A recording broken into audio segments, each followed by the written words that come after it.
It had been 11 straight home games without a home run for Paul Konerko, and that streak is now over. That ball hit hard. Stay fair. He looks up. You can put it on the board. Yes. Paulie and Adam Dunn both went deep, and a masterful performance by John Danks all led to a 4-1 win versus the hottest team in the major leagues. And today, a chance to even up this 4-game set hangs in the balance. It's a finale. Sox and A's next.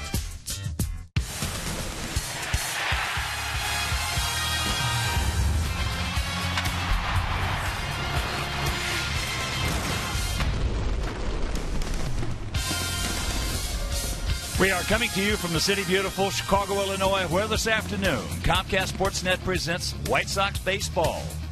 It's Alex Rios, Paul Konerko, Adam Dunn, and the Sox as they get set to butt heads with Bob Melvin's red-hot Oakland Athletics. Hi, everybody, and welcome. I'm Ken Harrelson with Steve Stone as we get set to bring you the finale of this 4-game set and the fourth of the 7-game homestand. We'll finish it off Monday, Tuesday, and Wednesday with the Toronto Blue Jays. But as you know, Oakland won the first 2 games, and yesterday we won it 4-1.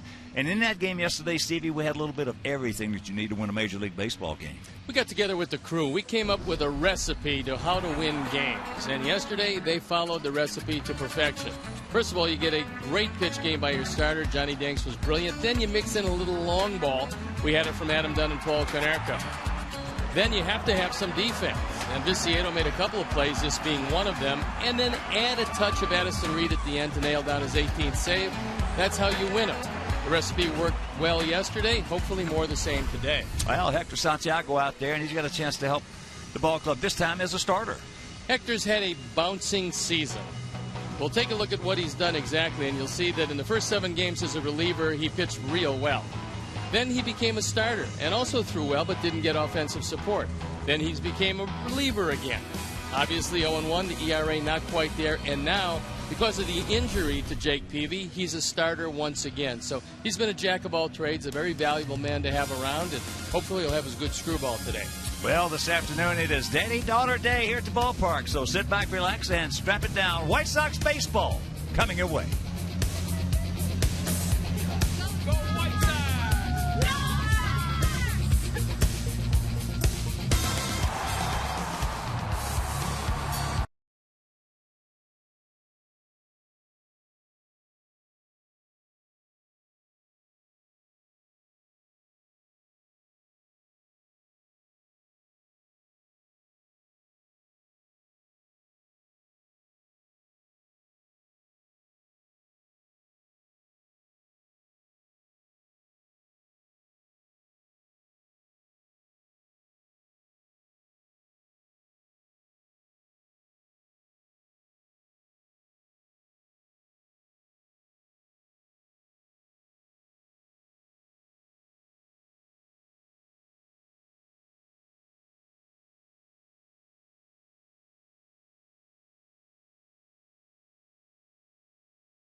Sox Baseball on Comcast Sportsnet is brought to you in part by your Chicago area and Northwest Indiana Lexus dealer, who invites you to test drive a Lexus today. Blue Cross and Blue Shield of Illinois, through it all. AT&T Ubers. Visit att.com/freeyourtv. Rethink possible. And by Ford. Check out America's freshest lineup at your local Ford store or at localfordstores.com. Welcome back to beautiful U.S. Cellular Field on just an outstanding day for baseball. 79 degrees. It's a little humid at the park. Very windy, but one of the great baseball days we've had this year. And now let's take a look at how Bob Melvin is going to line up his Oakland A's today. It's going to be Crisp, Lowry, and Cespedes at the top with Donaldson, Fryman, Young, Reddick, Norris, and Rosales rounded out. And the defense and how they'll line up behind Santiago left to right. Viciedo, Diaz, and Rios in the outfield with Gillespie, Ramirez, Beckham, and Konerko in the infield. Tyler Flowers with the nod behind the plate. And our Lexus pursuing perfection starting pitcher is Hector Santiago. Santiago at 1-4 ERA, a very respectable 3.35. And he's been moved in and out of the bullpen. So we're ready to play baseball. I'm ready to turn over to my play-by-play partner, Ken Harrelson. Hi, Stevie. Thank you. And once again, good afternoon, everyone, and welcome to White Sox Baseball right here on Comcast Sportsnet. So happy you could join us for the finale of this series and the final game of the final meeting of the year between these two ball clubs, as the first pitch is taken for a ball by Coco Crisp. Crisp comes in at 291, 6 homers and 22 driven in.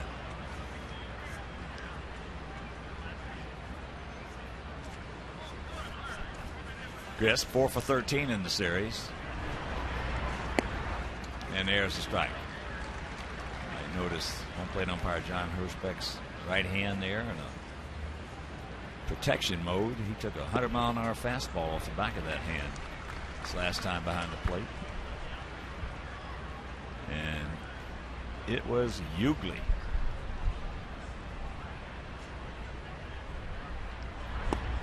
Oh yeah, screwball, he gone.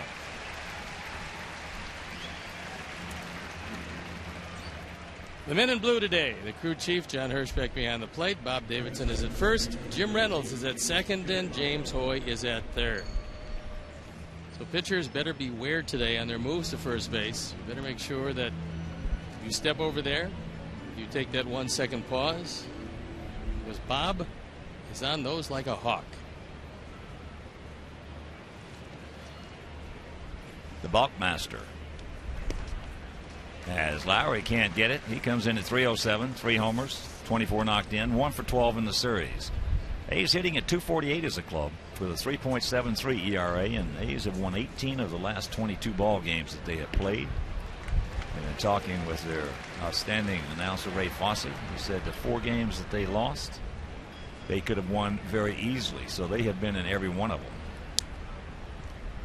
There's Bob Melvin, 2-time manager of the year. And Lowry and Crisp have something in common besides the fact that they're both switch hitters. They're both better left-hand hitters than they are right-hand hitters. Well, I think today is the day that Melvin took over 2 years ago. Last year, I should say. And he gone. 2 down. And I think they were well under 500, and they wound up winning 94 ball games. He's done quite a job, and they figured out that if you put a good skipper in the dugout, it's certainly going to help your entire ball club. He restored a sense of order there, pretty good idea, and the confidence of their team that they were not going to get outmanaged on a daily basis. So here's Yoenis Cespedes. 2 for 11 in the series, and both those came in the first game, and both those left the premises. He's got 13 homers, 35 knocked in, and he has faced Hector 1 time and has a homer. And now a base hit. Shanks that one into right field.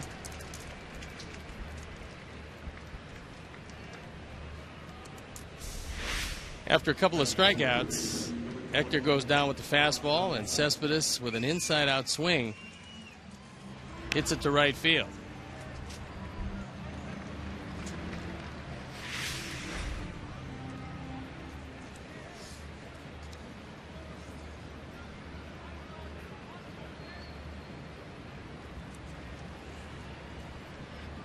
Cespedes is a guy with great speed that hasn't learned much about base stealing yet.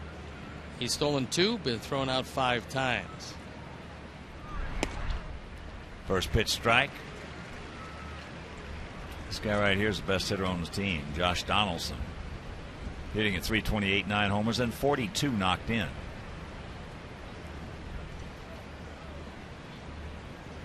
Might not be the most talented, but he's the best hitter. Grand slam homer in game 2. Beat us 4-3. And over his last 15 games, he's hitting everything in sight, as well as driving in a whole lot of runs and scoring a few himself.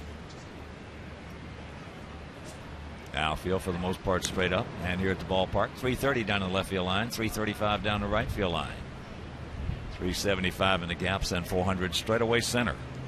And there were some very long games in baseball yesterday. The Marlins and Mets played 20 innings, and the Texas Rangers and Toronto played 1 of 18 innings. And I believe those are the 2 longest games played in the same day in Major League history.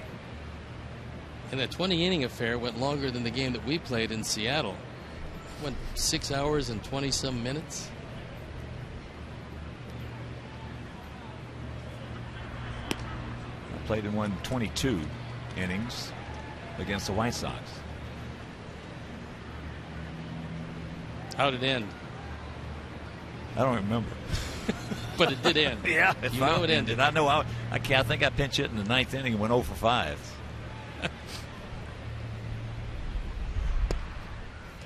Well, in that 20-inning game, as you watch ball 4 delivered to Donaldson, there were hitters who started that game, got 9 at-bats.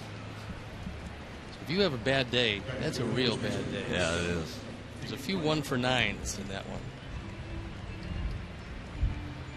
I guess I'm one of the few guys that used to enjoy. We used to have scheduled doubleheaders on Sundays, and I used to enjoy those doubleheaders because you had a chance to get more at-bats. But when you had a bad day, it wasn't much fun. So here's Nate Fryman, 6'8", 250 pounds, 3 for 10 in the series. 2 on, 2 out. And there's the strike. It's not easy to do what Santiago has been doing this year. That's bouncing back and forth between the bullpen and the starting rotation. But injuries have necessitated that he do just that. And his last stint as a starter, he threw the ball very well. Well, Hector is not a fragile guy. He's a tough kid. No, and he says, look, whatever it takes, however Robin needs me, I'll go to wherever it is. He wasn't happy leaving the starting rotation. Didn't deserve to, but it became a numbers game. So he was the odd man out. Now he's back. Yeah, they had a choice there, and I think probably one of the prime ingredients in making that decision was the fact that he is a tough guy. And he can adjust very quickly to whatever they throw at him. The only thing he's got to do is throw strikes. If he throws strikes, he's going to win. If he doesn't, he's going to get beat. Got real good stuff. I think also what factored in is that Hector had been in the bullpen before. You might remember last season, he actually started the season as a closer for this team. Saved 4 games and then was moved out by a few guys, and then Addison Reed took over. But when you have experience, that counts for something. And Dylan Axelrod, the team, I don't believe, felt that Dylan had that kind of experience in the bullpen, nor could he maintain his pinpoint control. So it was Santiago going to the pen, and Tyler Flowers got hit with a foul ball, and it caught him right in the right hand. So he was going out Not necessarily to settle down Santiago, but to try to get the feeling back.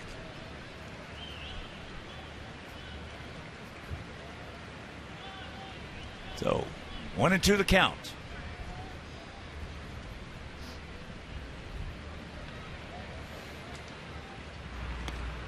Screwball, 2-2. Take him right here. You don't want to go full.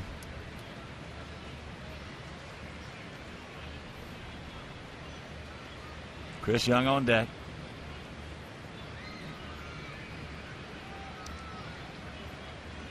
Now outfield for the most part straight up. He gone. Strikes out the side. They spend a pair after a half inning of play. It's Oakland nothing, and the good guys coming to bat.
Along with Ramirez and Rios, who's been red hot. Then it's Adam Dunn, Paul Konerko, Connor Gillespie, Diane Viciedo, Gordon Beckham, and Tyler Flowers rounded out the defense, and out of the lineup behind A.J. Griffin. Cespedes, Crisp, and Reddick in the outfield with Donaldson, Rosales, Lowry, and Fryman in the infield. Derek Norris once again behind the plate. And our Lexus pursuing perfection starting pitcher is A.J. Griffin. 5-4 record, pretty respectable ERA, a little above 3.5. He's got very good control. He's a 4-pitch pitcher, throws a curve and a slider both, has a straight change, not overpowering with that fastball. Last year in a brief stint with his Oakland team went 7-1.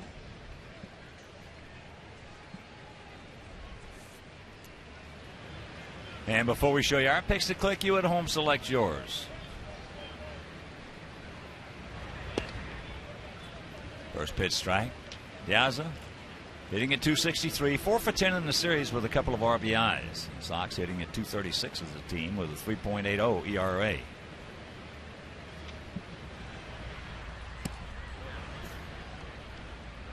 Last year in the minor leagues for Griffin, he averaged 5.06 strikeouts to walks and averaged less than 2 walks per 9 innings. So control always very good, and he has to because that fastball is much less than overpowering.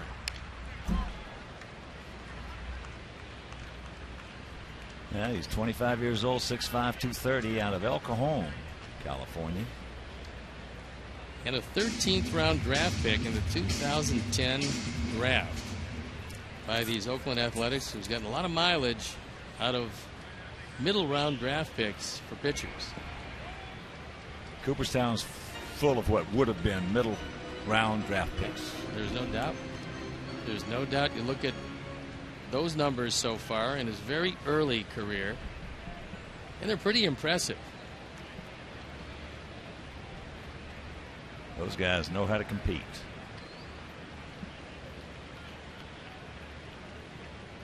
2-2. Hit him on the fist, and that's a souvenir left side.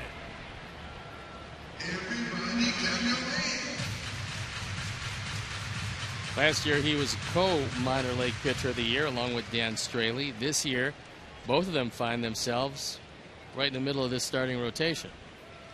On the first place ball club. Not bad. Last year they won 54 games as a team by rookie pitchers. Unbelievable number.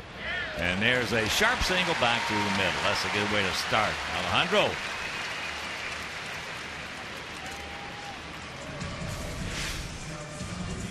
Diaz has been swinging the bat very well, and this time he gets a fastball. It's down. It's on the outer third. And he takes it right by Rosales' shortstop.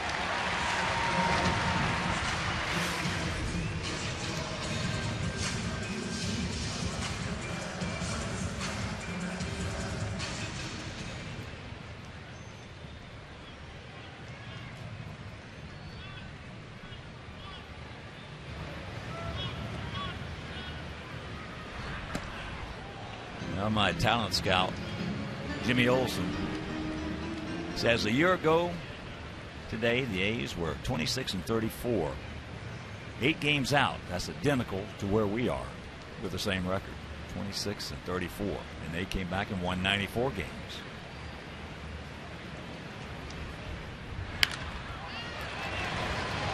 They got to go to second to get the force. So 1 out.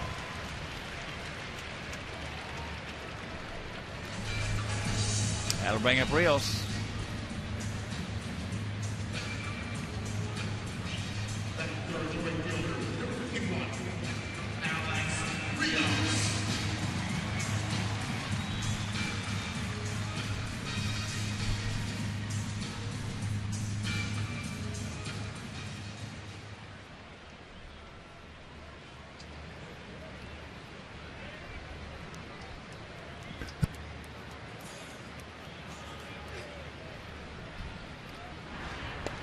Takes first pitch strike.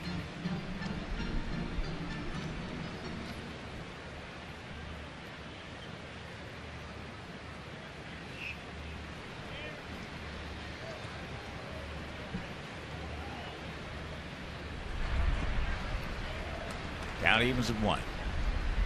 Every one of these Oakland pitchers has a pretty good straight change.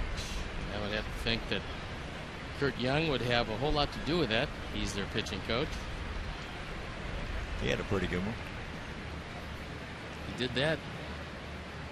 Another one of those guys that was less than overwhelming, but got the most out of his ability.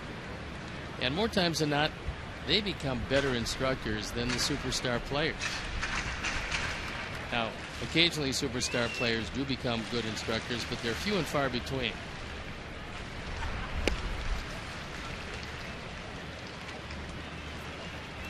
One and two with Dunn on deck.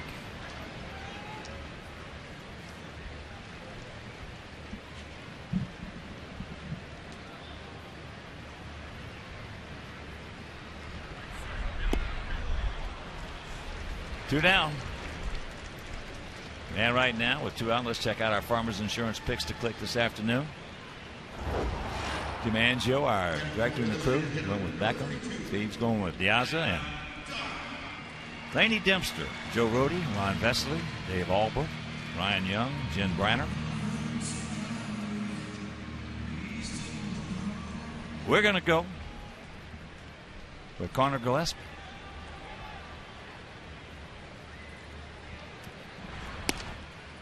First pitch strike.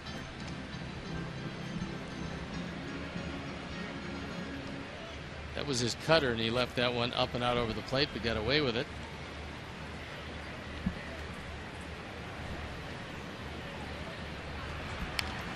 Adam with a home run yesterday, and it's coming in the second inning. If you miss that ball game, poof.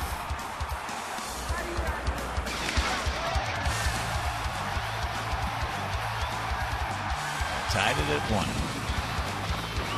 But right here, he's 0-2.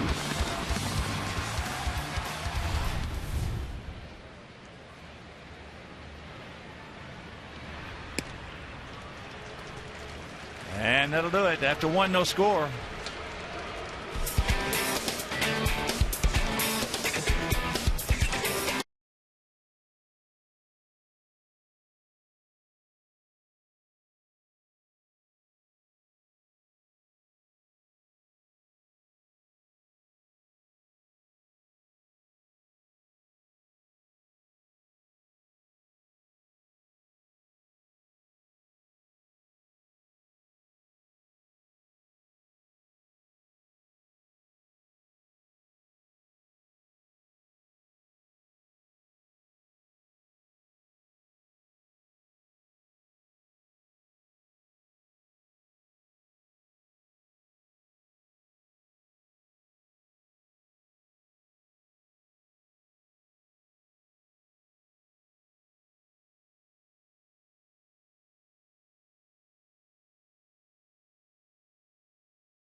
The game brought to you by Miller Lite.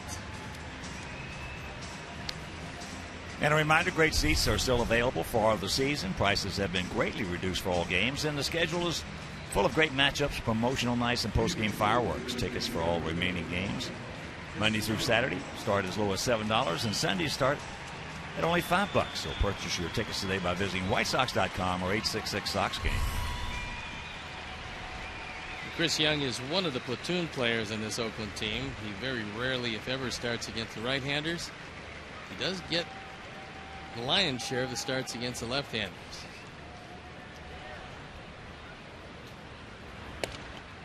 First pitch strike to Young.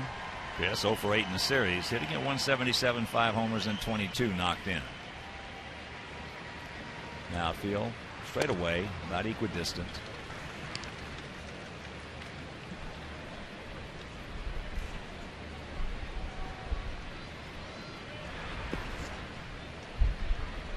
One and two the count.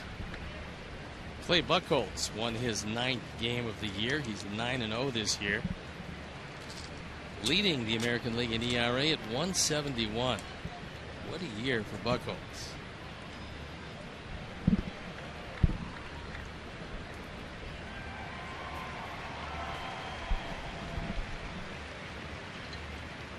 He had to leave that ball game in the 7th inning yesterday. That's high. He's had back of the shoulder problems, and they've been plaguing him for a bit. I know they were worried about it between starts, so maybe it flared up once again. Boston can certainly ill afford to lose him.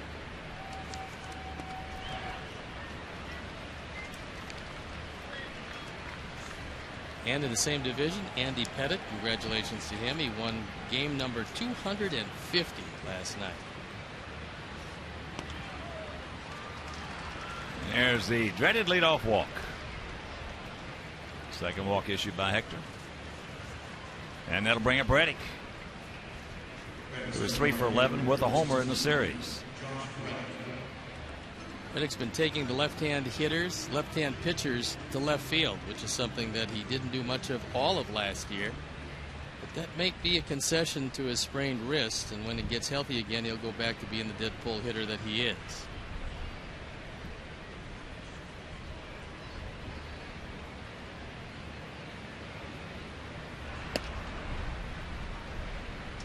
Takes ball 1. 6th inning in Detroit. Cleveland and the Tigers are tied at 1.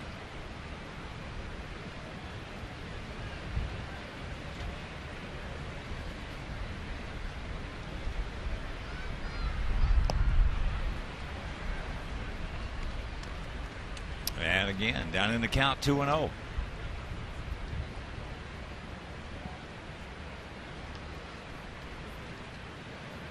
This is when you just mentally tee it up and let it fly on a fastball if it's where you want it. And he got an off-speed pitch. He's wearing a thumb protector, like a pad around there. Is that because of a bone bruise? And how long does it take those to heal? Well, Angels had an outfielder named Rick Reichert. They got jammed so much he had to wear a protector around his thumb. Bone bruises, you know, they're just not even fun to play with. Reichert was my teammate when I came here in 1973, so he had already gotten that big bonus at the time, $200,000. Came to the White Sox and never really reached what they thought he was going to because he had a kidney problem. He was a strong guy. There he goes. He gone.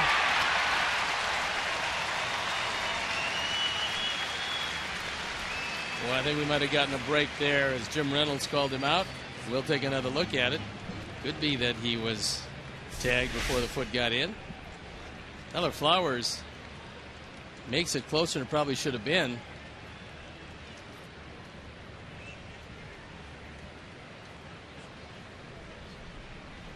Foot might have been up in the air when the tag was on it. I think that's what Reynolds waited for. You could see the hesitation there. He wanted to make sure he kept a foot on the bag, but it came off. So the payoff pitch to Ready? Well, Reichert was a fullback, I believe, at the University of Wisconsin. And very strong guy. I'll never forget, we were playing him out in Anaheim. He's playing left field. And there was a big article in the paper that particular morning. It was a night game we were playing, and I read that paper, I read that article about it. Is that's a little flare. And we got room? Yes. So 2 down. And they talking about this, how he had improved his defense because he was not known for the leather. He was known for the lumber. No, never for the leather. Well, they had talking in this article about how his defense is coming on like gangbusters, So first time up, I came up in the top of the first inning. I hit a humpback line drive in the left field. And he turned around, started running back, and the ball hit him right in the back of the head. That's a ringing endorsement to wear a helmet in the field. He went poof. Just after that article had been in the paper that morning. Here's Norris. 0 for 11 in the series. But Rick had hit the ball a long way.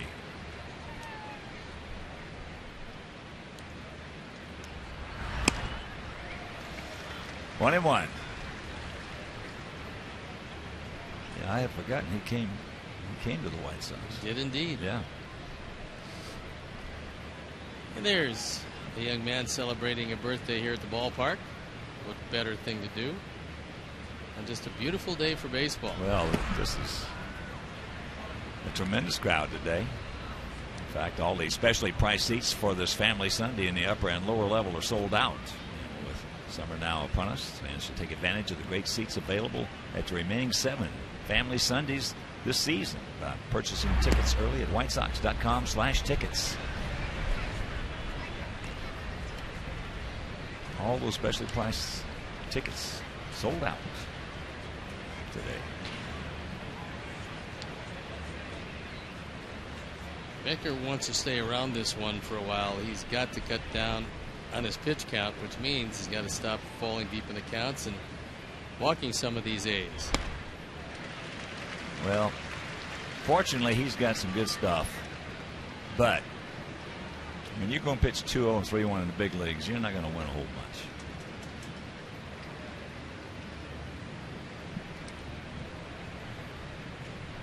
Last time he faced these guys, 5 walks in less than 2 innings. And that's a can of corn. And that'll do it. Pitch is over. The leadoff walk as he was caught stealing, and after an inning and a half, still no score.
Win against the Kings. Tune in at 7 as CSN replays a Blackhawks instant classic. See the Patrick Kane hat trick that sent the Hawks to the Stanley Cup Finals. Blackhawks Kings Game 5 re-airs tonight at 7 on Comcast Sportsnet. And what an exciting game that was. Wow. It was. I couldn't make it to the final. I tell you, I really thought the game. I thought the Hawks could have beat them 7-2. I really did. They just and the Kings are good. That's a good hockey. Very club. good. Certainly, I just see the Kings go back to L.A. I just think that when you saw them skate and you saw the stick work, you saw the finesse involved and everything else, I thought it could have been a 7-2 game. I tell you, nothing like playoff hockey. Now, Quick got awfully tough after the first two. Then the shorthanded goal really turned things around, breathed a lot of air into the L.A. Hockey Club. Paulie hits that ball into left field. You got to watch your outfielders, boys. Watch your outfielders.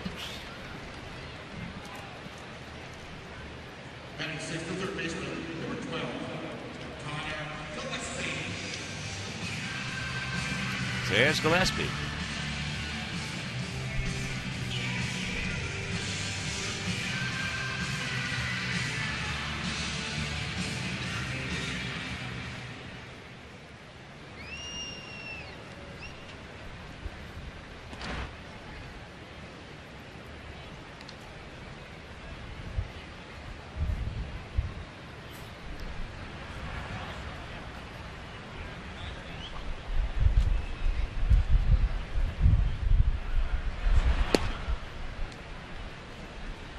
And a count 2-0. Well, June 9th, 1983. That's where we were wearing these uniforms on Sunday. And got the Tony La Russa and a lot of the guys, Luzinski, in celebrating that 83 season as that's popped up. Donaldson. He's there and makes the catch for out number 2. But June 9th, 1983, we were 25-29, 6 games behind the Angels.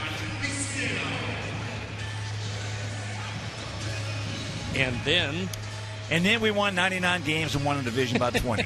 We got to find those 3 guys that can go 42-5. However, if we can find those guys, we're going to be in good shape coming home. I don't think you're going to see that again. It's amazing we lost those 5 games. They were all close. What a team it was, and what an abrupt ending. That unfortunately was very much like a playoff hockey game. The Tito Landrum home run. And before the game, look at this. Mar Hoyt, Tony La Russa. Tony, don't fudge. I have to fire you again. No, he's no dummy, though. He figured he'd get it there on a fly, even if he had to run it up there. That man might be the best manager that ever managed in the big leagues. 34 years. If he's not the best, he's certainly in the top 2 or 3. No question about it. I mean, no question about it.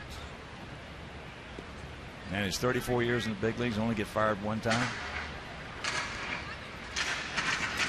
Congratulations. Yeah, that's how good a GM I was. He might be the best ever. As Tank goes down, that's a 1-2-3 inning. That is 6 in a row retired by Griffin, and we're still scoreless.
Coast Tickets Club here at U.S. Cellular Field. Gold Coast Tickets, you got a guy.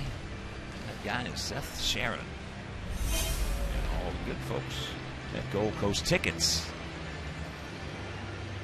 Talked to Adam before the game today, and I said, how do you prepare for a guy that throws a screwball, seeing as so very few people in baseball throw a screwball these days?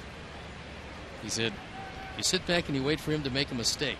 That's the only thing you can do.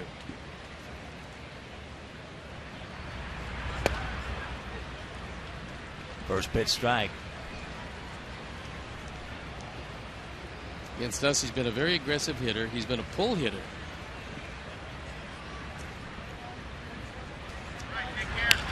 Screwball.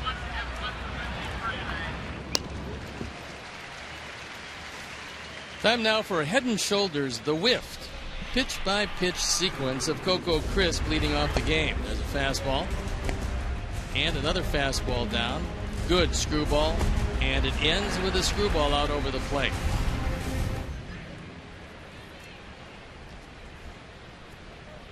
Luis Arroyo. Left-handed reliever for the New York Yankees. One of the first strictly closers. That ball hit deep into left field. Tank looks up.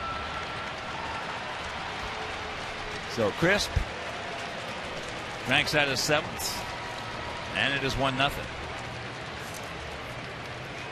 That's his 11th home run against us. That's high against any team. 23 driven in. And our forward home run replay is a screwball that doesn't do much. And when they don't do much, they go a long way. You know, that screwball that doesn't screw usually gets hit hard. Well, it comes to the hitter like a bad changeup. There's a strike to Lowry, who struck out. It's the 64th home run for these A's.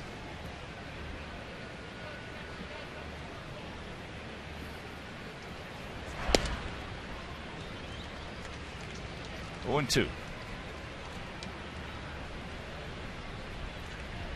Oakland's ball club very similar to our Sox in that when they hit the ball out of the ballpark, they do pretty well.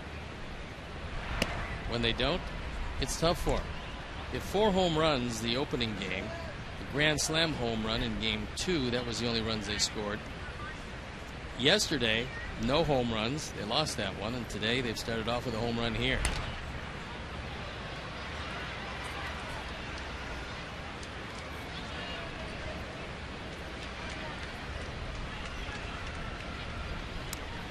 And Don Kelly has hit a 3-run homer for the Tigers. They lead Cleveland 4-1. Justin Masterson on the bump. Jed Lowry recently just about as hot as anybody in this lineup. The fastball at 95. Evens the count at 2.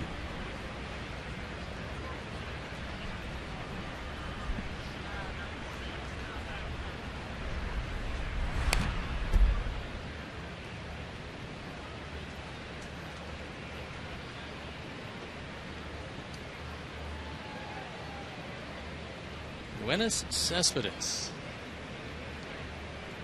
in the on-deck circle. One of the now growing number of Cuban players in the big leagues. Jazz got a piece of it. And speaking of Cuban players, Sale Puig came up. We saw him in spring training, and Hawk and I remarked that this guy has to play every day. Well, they brought him up because of the injury to Crawford, and it's kind of terrorizing National League teams.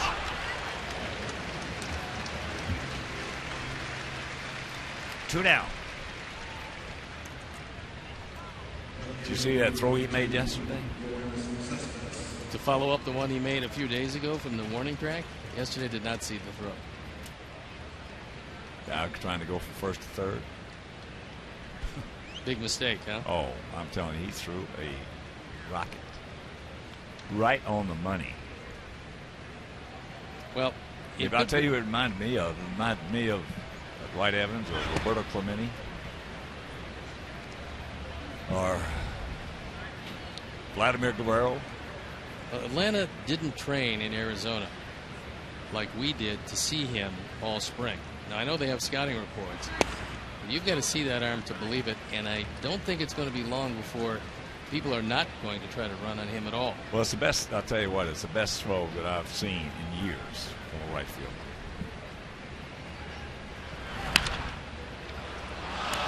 So just over the head, and Cespedes now 2 for 2.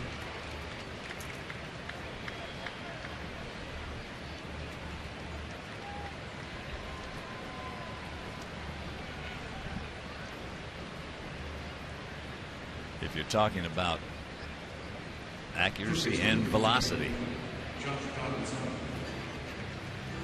our guy Alex is leading the league in assists. I believe he has 8. Leading all the baseball in assists. Well, he could have had at least 2 more and possibly 3, except for some circumstances. Puig has a gun.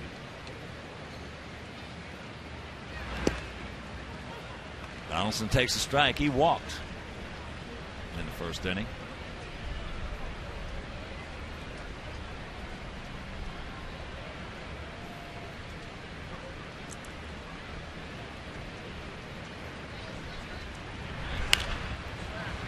Nice play by Gillespie. And that'll return the side, but the homer by Coco Chris, they lead it 1-0.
As our Sox take on the Braves, the first 20,000 fans ages 21 and older will receive a White Sox Miller Lite cooler bag presented by Miller Lite. Miller Lite, official beer of your Chicago White Sox. Purchase tickets today, whitesox.com or 866-SOX-GAME.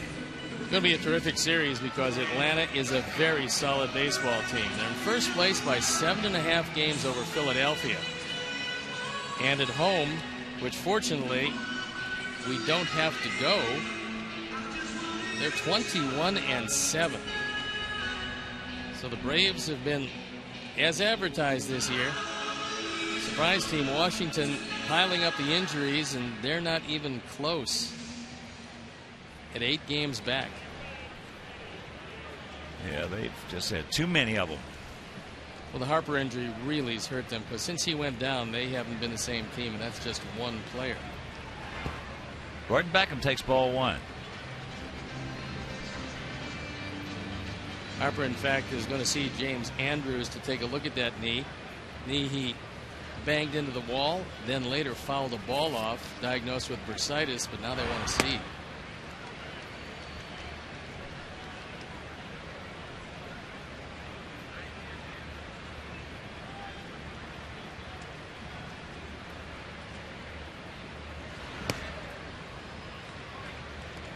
2-1 the count. This guy is 6'5", 230 pounds, and cunning and guile. Reminds me a little bit of Aaron Harang. Aaron Harang is 6'7", probably 260, 265. And you would think he could throw through the catcher, but a lot of curveballs, fastball, high 80s, maybe 90. Ball hit hard, sucked up by Donaldson. That's a hang wolf from Beckham. He just centered that one. 1 out. That'll bring up Tyler Flowers. 4 for 10 in the series with a homer.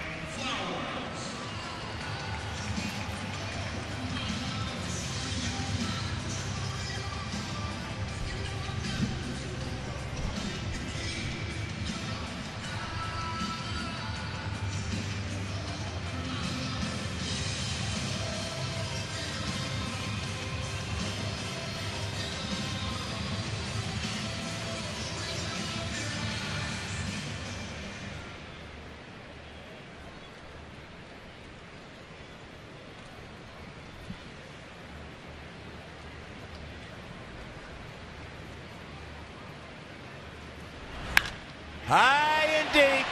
Cespedes looks up. You can put it on the board. Yes. Number 6. And this game is tied at 1.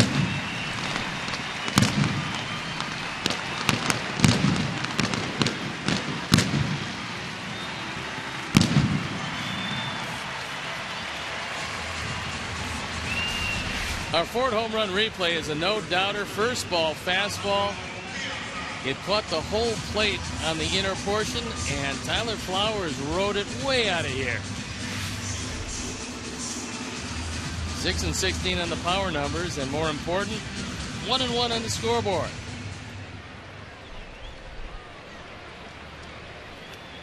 So here is Diaza. A sharp single back through the middle to start off the bottom of the first.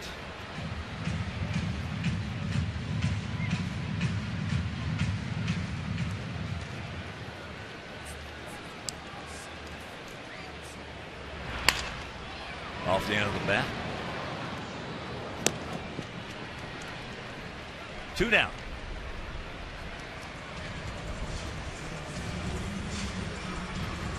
Getting back to Bryce Harper for a moment. Nationals are 3 and 7.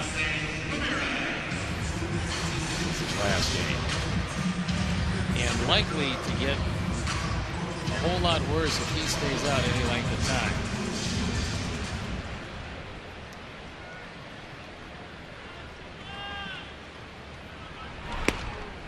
First pitch strike to Alexei, who hit into a 4-6 fielder's choice.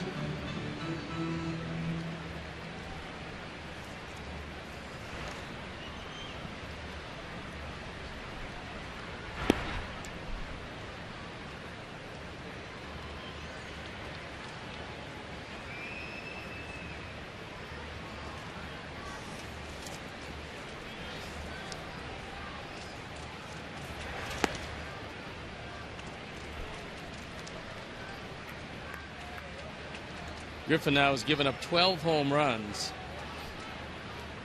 That ties him for second on the club, behind Malone, who's given up 13.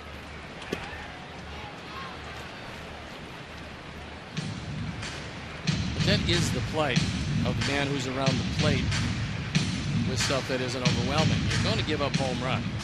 But when you don't walk a whole lot of people, and Griffin doesn't, they are solo home runs, and not that big a deal. Got him on a high, slow breaking ball. But the home run by Tyler Flowers is 6th, and we're going to the 4th, tied at 1.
To you by the new Cool Ranch Doritos, Locos Tacos from Taco Bell. Live Mas. And a reminder, get real-time info, including pitcher gas gauge, stats, tweets, with Sox in-game live only on csnchicago.com, brought to you by Comcast Business Class. 1-1 tie here in the top of the fourth inning. And here is Nate Fryman. Struck out, swinging at a high fastball. Fryman stands off the plate and inviting you to go away from him, which is where he wants it. That's a can of corn. So, one out. You're talking about home runs. If that's the 12th that Griffin has thrown. Hall of Famer Burt Blyleven threw 50 one year.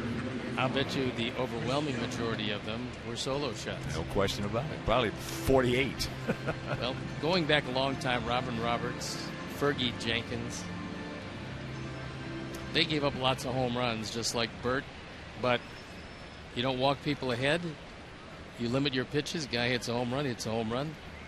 Give me another one. Start again. And all those guys are in Cooperstown. In fact, Burt threw 50 in 1986. In 1987, he threw 46. Almost 100 home runs in 2 years.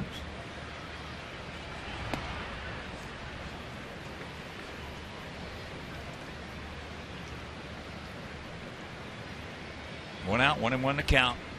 Young, who walked leading off the second, and then was caught stealing.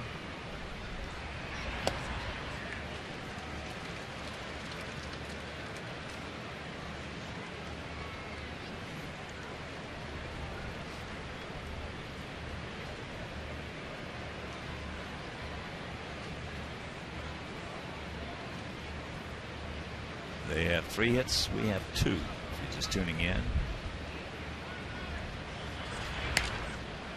Had a little breaking ball, and that's out number 2.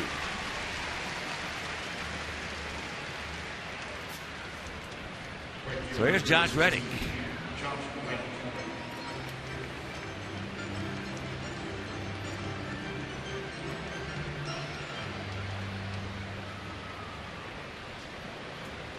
And after Oakland departs this 4-game series, Toronto will come to town for games Monday night, Tuesday night, Wednesday night. Good seats available for those 3 games.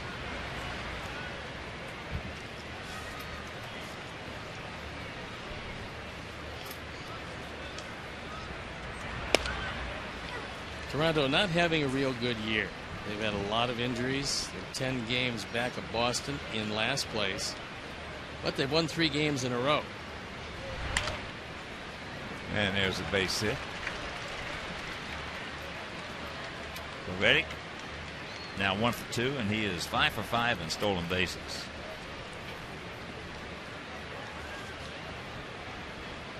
Attention, number 36, Eric Norris.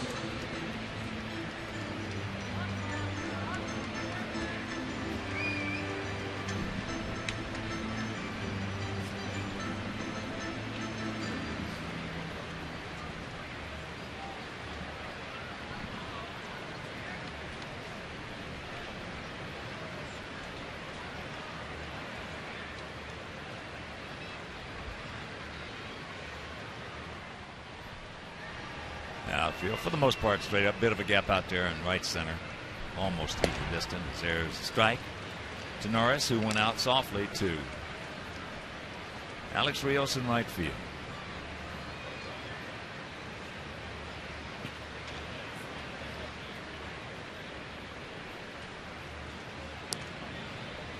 Step back, throw to first.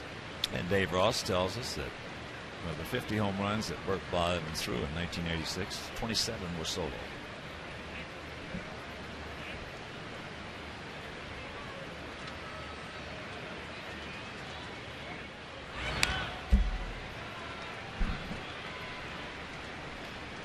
Oh, 0-2 the count.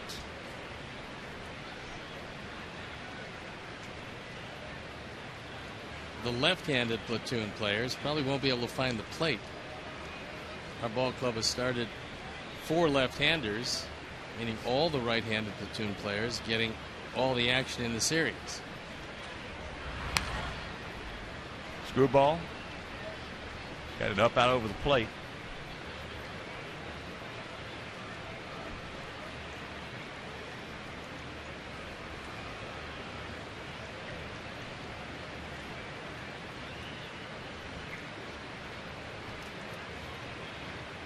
Get that screwball down and off the plate.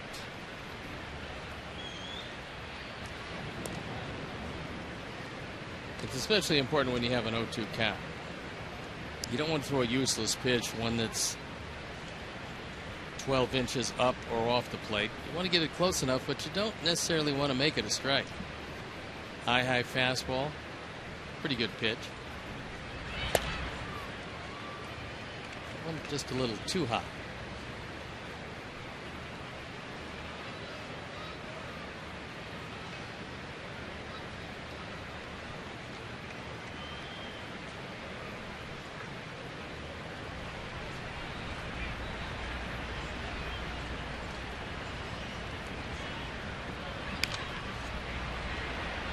Got to come in a hurry. He's there, makes the catch, and that'll retire to the side.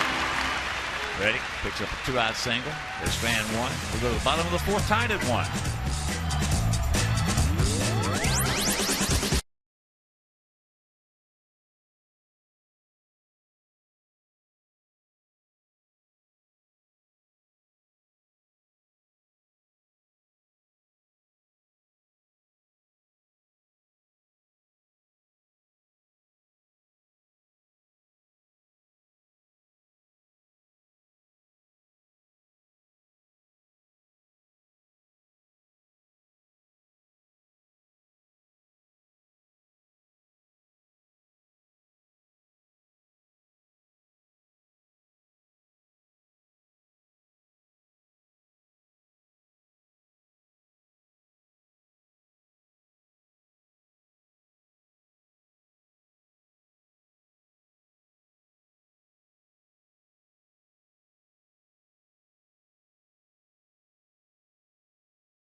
Military family reunion. The family of Amy Morris from the U.S. Navy was asked to be part of the Southpaw promo in the top of the second inning. Now, Southpaw came down with a sign saying he had a surprise, and at that point, Amy emerged to the delight of her mom, dad, and 3.5-year-old daughter. Welcome home, Amy, and congratulations to the entire Morris family. Now, that is a good day at the old ballpark. And mom and daughter come home, especially with a surprise attached to it.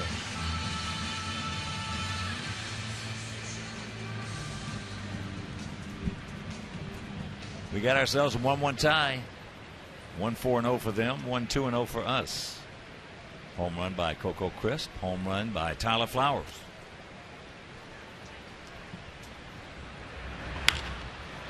And that breaking ball hit line shot right at Crisp. It's a hang wiffle.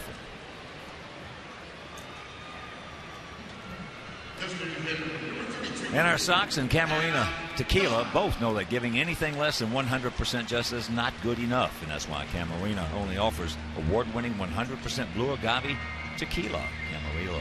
Camarena Tequila, the official tequila of our White Sox. Here's Adam. Struck out his first trip. Make your plans to be with us tomorrow night. Final 3 games of this homestand. Monday, Tuesday, and Wednesday. Dylan Axelrod on the bump for us against R.A. Dickey. And on Tuesday, Jose Quintana against Chen Min Wang. On Wednesday, Paseo against Esmo Rogers. So make your plans to be with us if you can. On Monday, that game will be over Comcast Sportsnet Plus. On Tuesday and Wednesday over Comcast Sportsnet.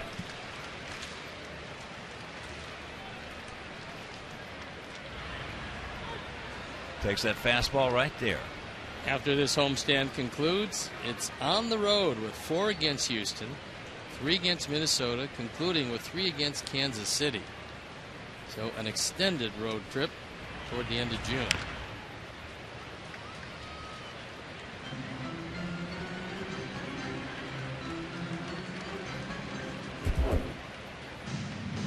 As you can see, hopefully a few teams to take advantage of on this particular road trip, place that hasn't been too friendly to our Sox this year. Boy, did Oakland ever take advantage of Houston. They played them 9 times and won 9 times. They are the happiest ball club in the major leagues at Houston. Made the move from the NL Central to the AL West.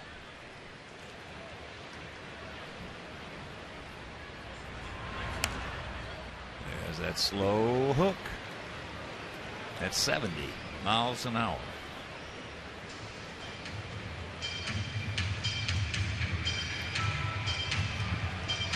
Griffin threw a high fastball by Adam to get him to end the first inning.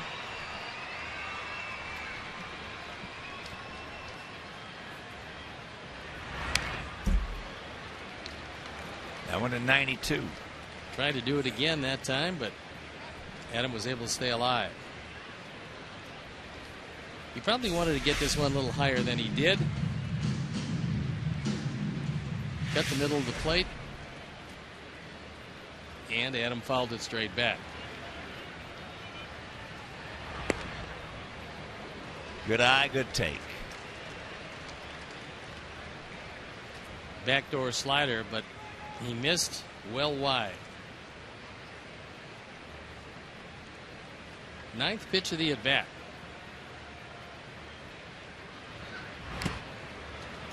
Just got a piece of it.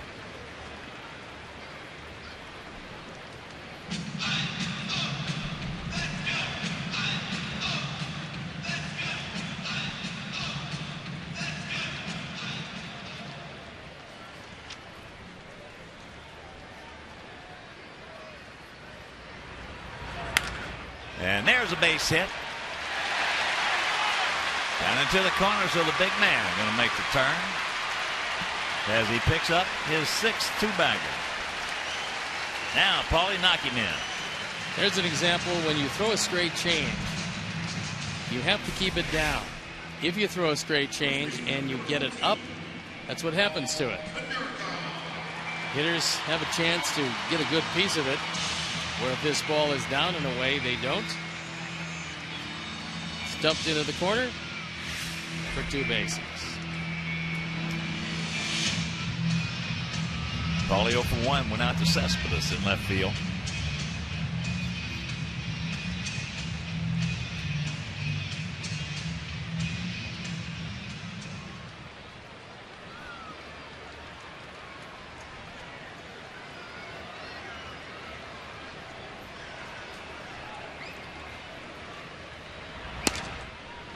Breaking ball strike. Ball is sneaking up on Luke Appling for the most games played in White Sox history. Not a while to go yet. Tied with Nellie Fox.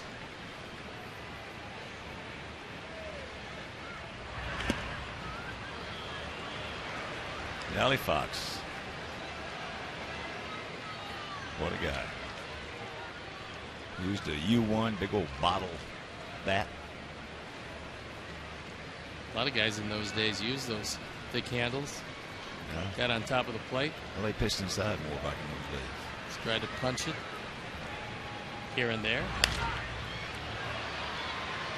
These pitchers today, I feel bad for them. And I never thought I'd feel bad for pitchers, but it's hard for them to pitch inside. They only 10-15% of the umpires are calling inside strike. And most of the hitters who hang over the plate are getting hit on pitches 20, 30 years ago that would have never hit them. Not even close. So they're aboard where the bat should still be alive. That's poked out into short center field, and that's going to fall. Adam did not read it. So now, runners at the corners, one out. And here comes Gillespie. Well, most unusual because Adam Dunn and I saw him checking the outfielders, but understanding that with Paul up, they're going to play much deeper. Nobody had any chance to catch this one. Certainly not Lowry. And so Adam moves to third. And runners at the corners, only one out.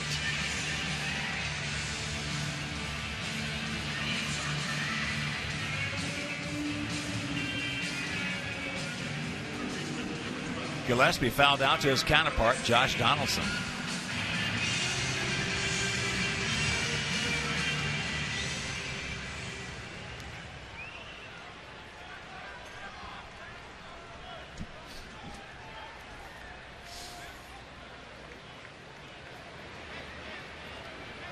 Nice and easy, Connor.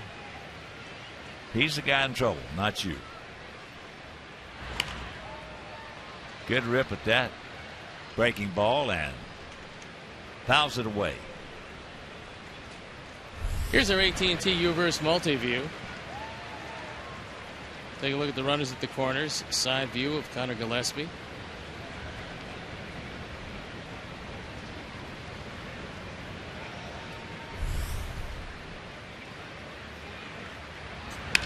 That'll get the job done. Deep stretch.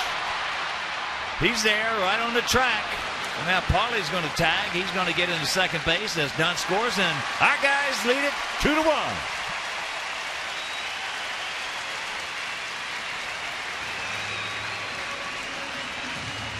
You know it was deep if Pauley could tag and move into second. Well, also good piece of base running because he saw Chris backing up, knowing that he doesn't have much of an arm, but knowing also that he couldn't get anything into the throw. If it's that deep, he's got to back up. He can't come in on it. It's got to be one of those that Gillespie hit a long way, and he drives in his 11th. There's a slow curveball, misses to Tank. Struck out his first trip.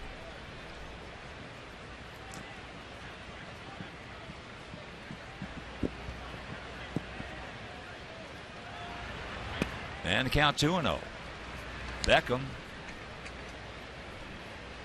who rocketed one down to third his first trip, he's on deck.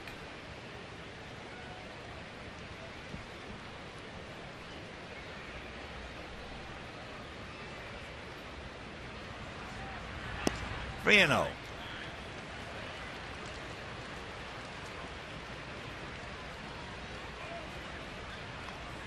Turn him loose, Robbie. Even though he's struggling, this is when he needs to maybe get a crip.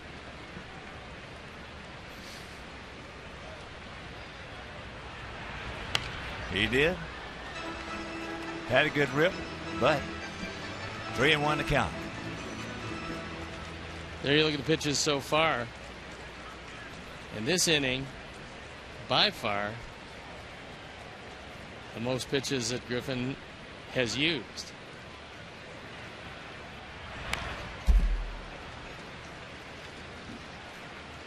And a full count.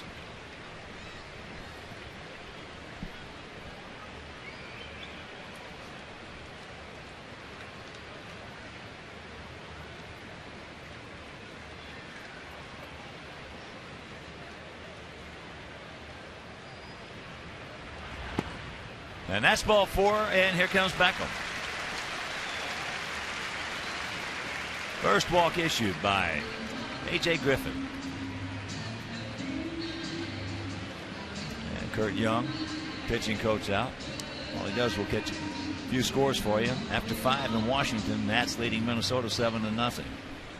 That's the first of a doubleheader. Bottom of the 8th in Detroit, 4-1 Tigers over Cleveland. After 4 in Kansas City, no scores. They host Houston. Texas leading Toronto 5-4. Bottom of the 7th up in Canada. Boston 5, Angels 2 at Fenway. That's in the top of the 5th. Baltimore putting it on Tampa Bay 9-2. Bottom of the 5th down in St. Pete. Milwaukee shutting out the Phillies 4-0. Bottom of the 5th at Miller Park. And Pittsburgh shutting out the Cubs 1-0. Top of the 4th at Wrigley. But right here, 2 on, 2 out, 1 in.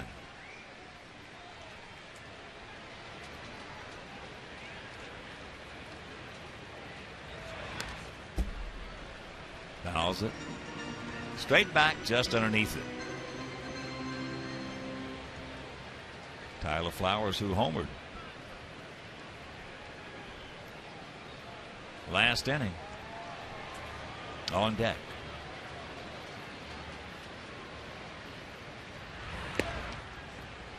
That slow curveball, 68.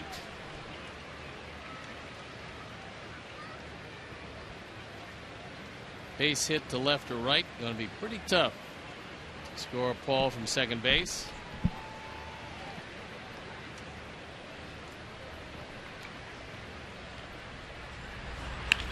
That's going to get it done. That's a hanger, and he heard it. So Polly's going to score. Tank into third on the double by Beckham, and it's a 3-1 ball game. No stop now, boys. Second run batted into the year for Gordon Beckham. A ringing double, and don't have to worry about Paul scoring on that one. That's a rolling breaking ball out over the plate. And Gordon just waited back, followed that one all the way, and drilled it into left field. So Tyler.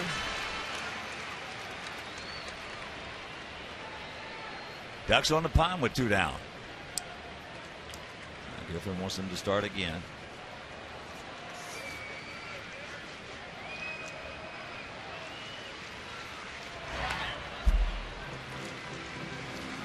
Here's our Xfinity high-speed action replay, and it came last inning.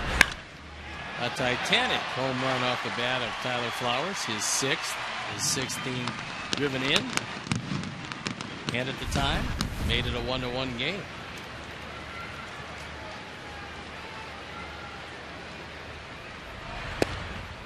Takes it right there for strike 2.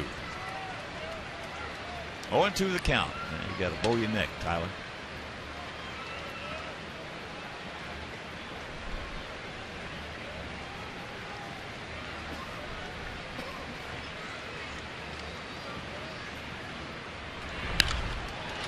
And that's in the center field.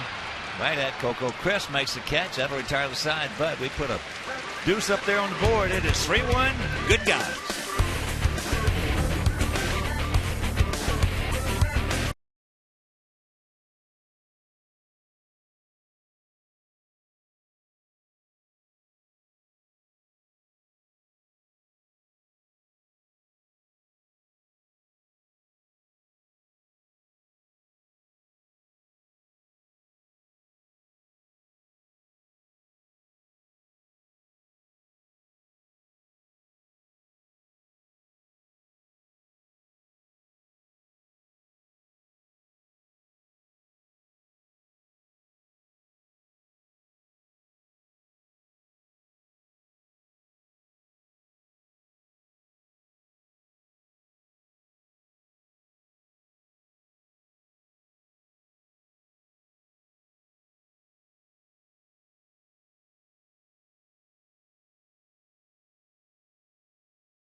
Us your comments on today's game through Twitter using hashtag White Sox Talk, and we'll read one back later in the game, and it just might be yours. 3 runs, 5 hits, no errors for our guys. 1 run, 4 hits, no errors for their guys here in the top of the 5th. It'll be Rosales. Back to the top of the order with Crisp and Lowry. Rosales grounded out to Gillespie. Takes a curveball, no.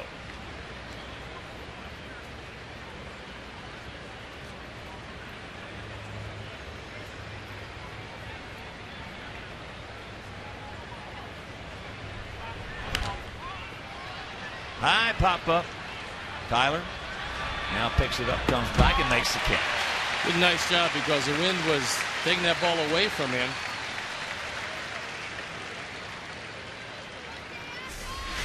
And he stayed right with it. Good concentration. Just before he hits the screen, he records the first putout.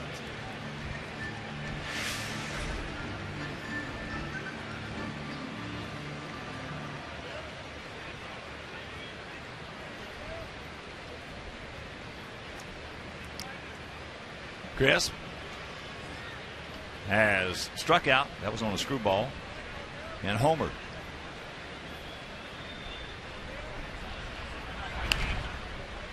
And there's a 93-mile-an-hour souvenir. And if you miss that home run, poof.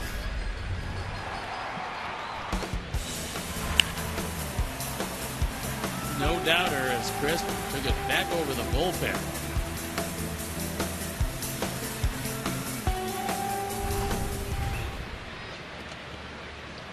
And that fastball doubles him up with 93.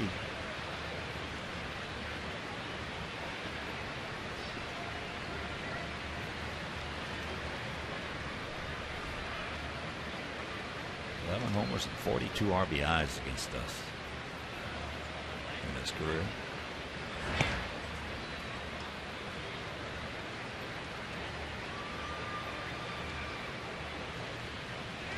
Unless he finds a way to get traded, and I don't think that's going to happen as much as he means to their ball club. This will be our last look at him this year. That ball lined right to Tanks, almost in his tracks. It's a hang wolf from 2 down.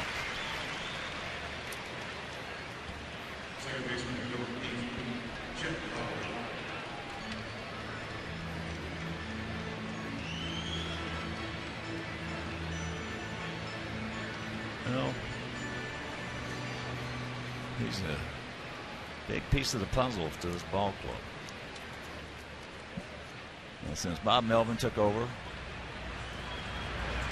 June 9th of last year,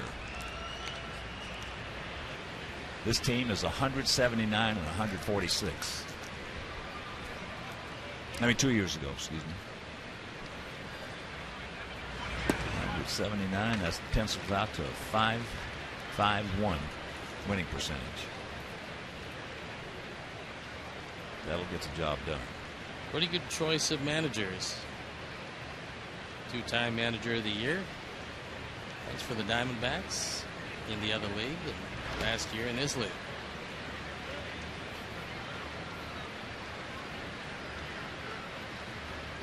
Lowry has struck out and bounced back to Hector. He's had a very tough series to this point. These guys play hard. They don't have a phenomenally talented team. No. But together, they play very well. Well, the distribution of RBIs is just about as solid as anybody. There's a curveball. Got it. Can he peg him out? Yes! Beautiful play by Gillespie. And we're halfway home leading 3-1.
And take a look at Connor Gillespie for the second time today, making just an outstanding play.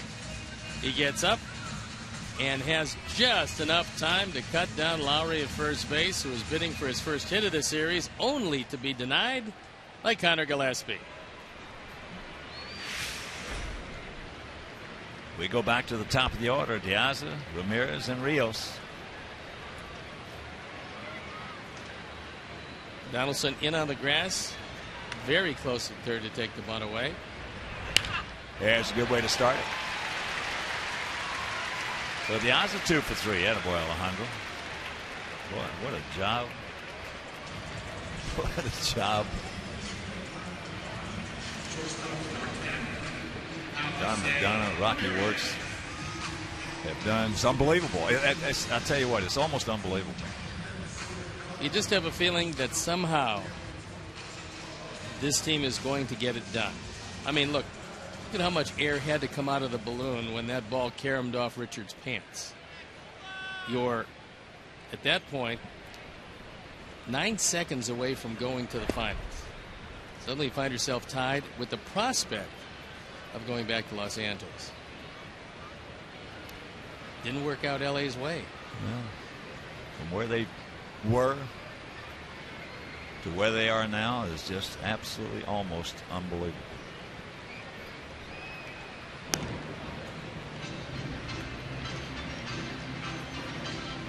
As long as that baseball is round, anything can happen. As long as that puck is round, anything can happen. And it has happened.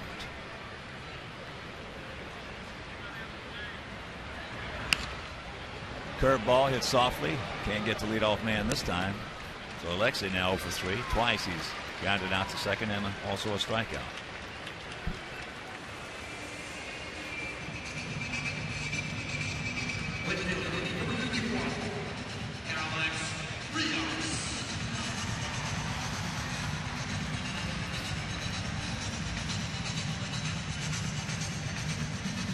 Here's Rios. Strikeout and a line out to center.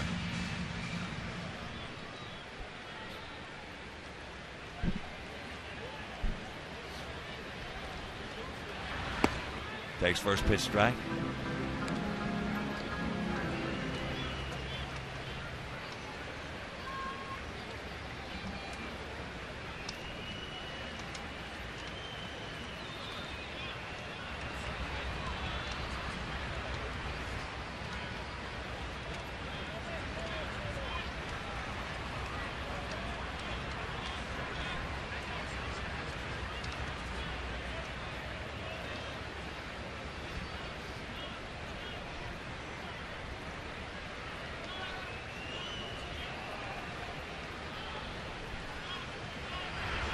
Low curveball.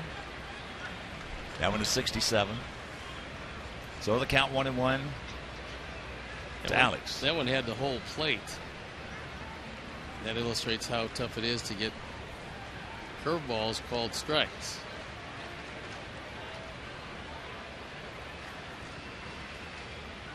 Gun on deck.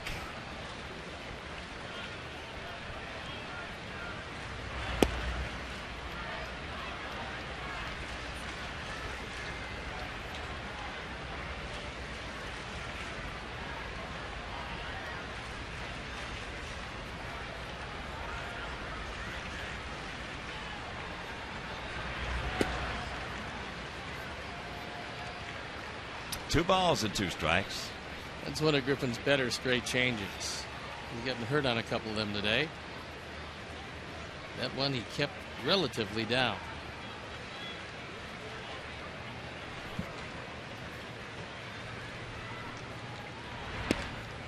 Got him. Right there. He knew it. 2 down. 5 strikeouts now for Griffin. That'll bring up Adam, who started off that 2-run fourth with a 1-out double.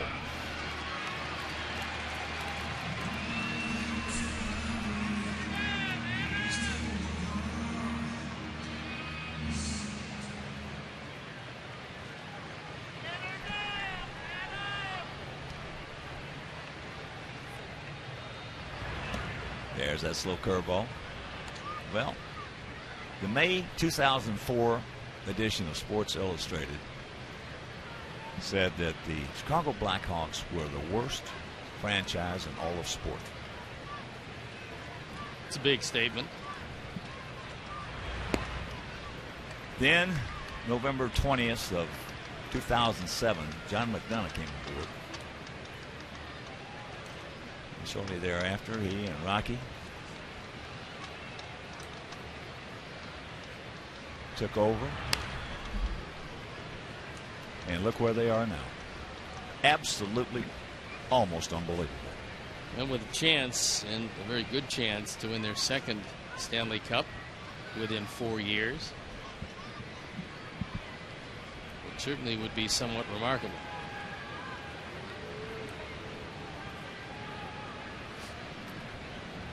Pick him up, big man.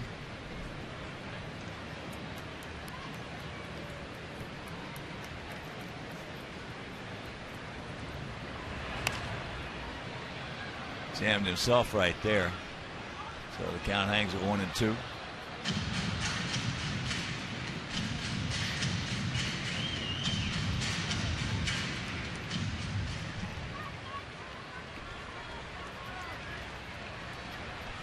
On the other side of that page, Forbes magazine has called the Blackhawks the greatest sports turnaround in history. That is in right at Crisp, who was playing deep.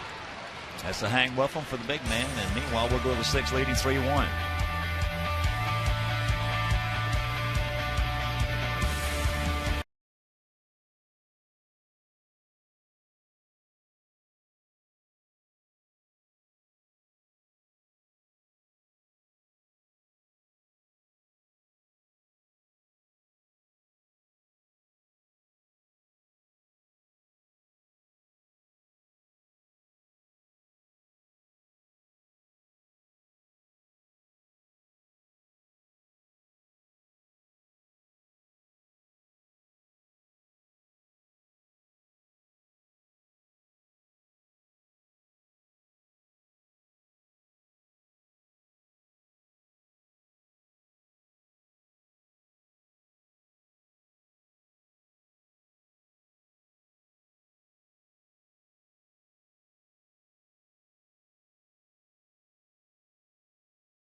Game, get right to Comcast Sportsnet for Blackhawks postgame live, presented by Hawk Ford. Pat Boyle and Steve Conroy take you live to the action to hear from the players and break down the game. Blackhawks postgame live after every game, only on Comcast Sportsnet. Oh, I think there might be a few people watching that. I would think so. I did last night and really enjoyed it. Cespedes 2 for 2. 2 soft singles. 3 runs, 6 hits, no errors for our Sox. 1 run, 4 hits, no errors for their A's. Count 2-0.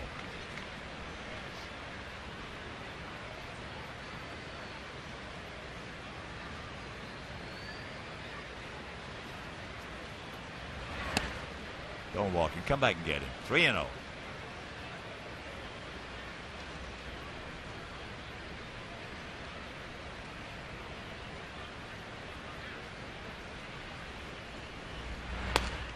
There's one. Final now from Comerica Park. Tigers beat Cleveland 4-1.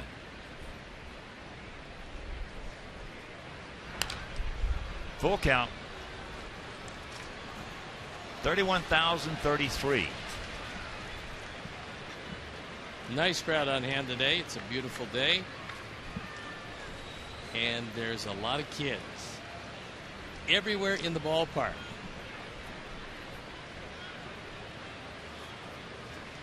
Take him right. Payoff pitch. He gone. Good comeback by Hector.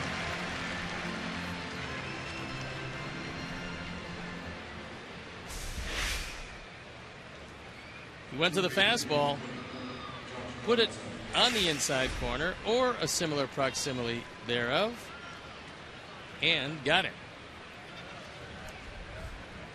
So here's Donaldson. Turns around to Bob Melvin, somebody over in the Oakland dugout, barking at John Hirschbeck. Donaldson said, "Hey, that's them. That's not me." Well, I think that he has probably heard enough because he lifted up his mask, looked over at the dugout, and said, "That's it, boys."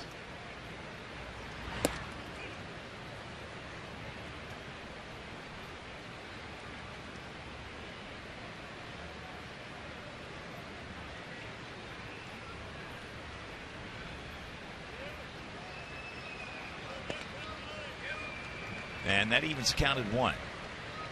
Just tuning in. Coco Crisp a home run in the third. Tyler Flowers a home run in the third. Then we picked up 2 in the fourth. Big hit was an RBI double by Beckham.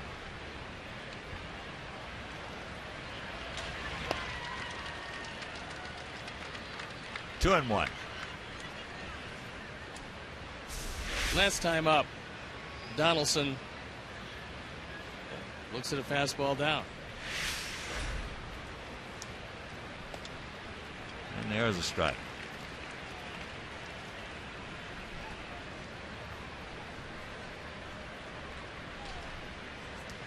Nate Fryman on deck.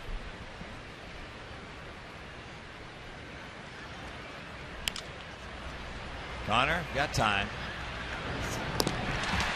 2 down.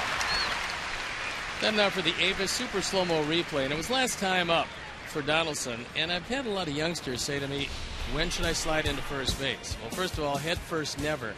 And second of all, when you see the first baseman start to shift and you think that there's a chance for a tag play, you do what Donaldson did. If he shifts to the inside, you slide to the outside, feet first if you can. Same thing with a throw on the other side. And that slide was a good one.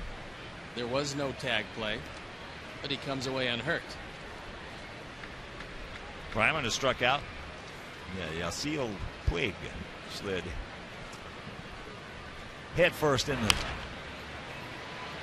first base. And you got to know that Don Mattingly had a slight corny.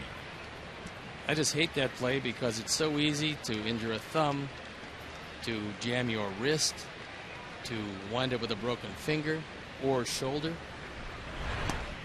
Yeah, when you're moving 240 pounds like Puig can. Puig.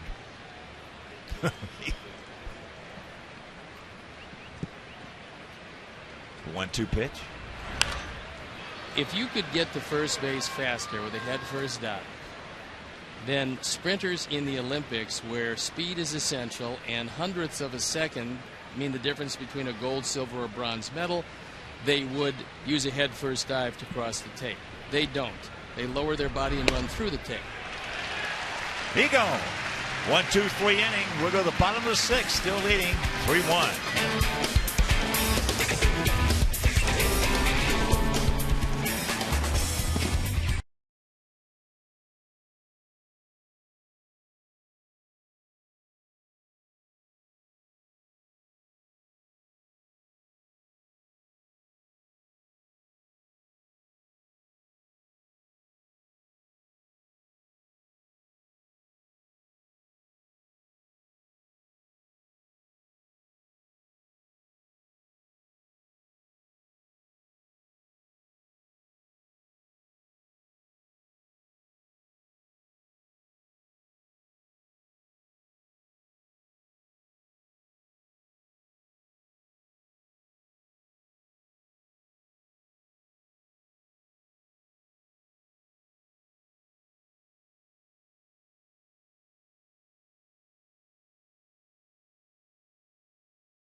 5% back on purchases in categories that you choose with the U.S. Bank Cash Plus Visa Signature Card. So apply today at any U.S. Bank branch. 5%. That's a lot.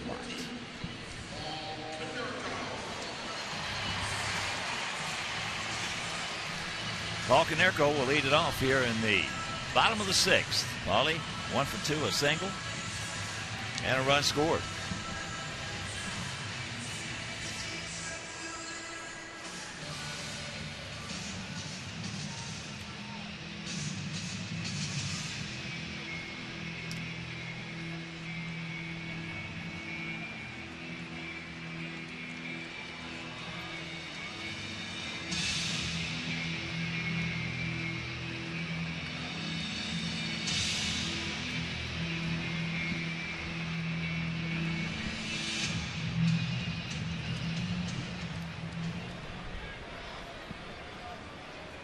Top of the 9th in Toronto. Texas leading the Blue Jays 6-4.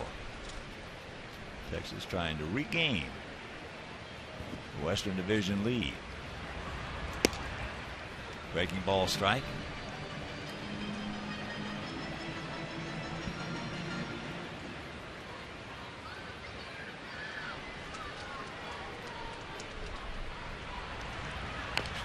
Slow curveball, and the count 0-2.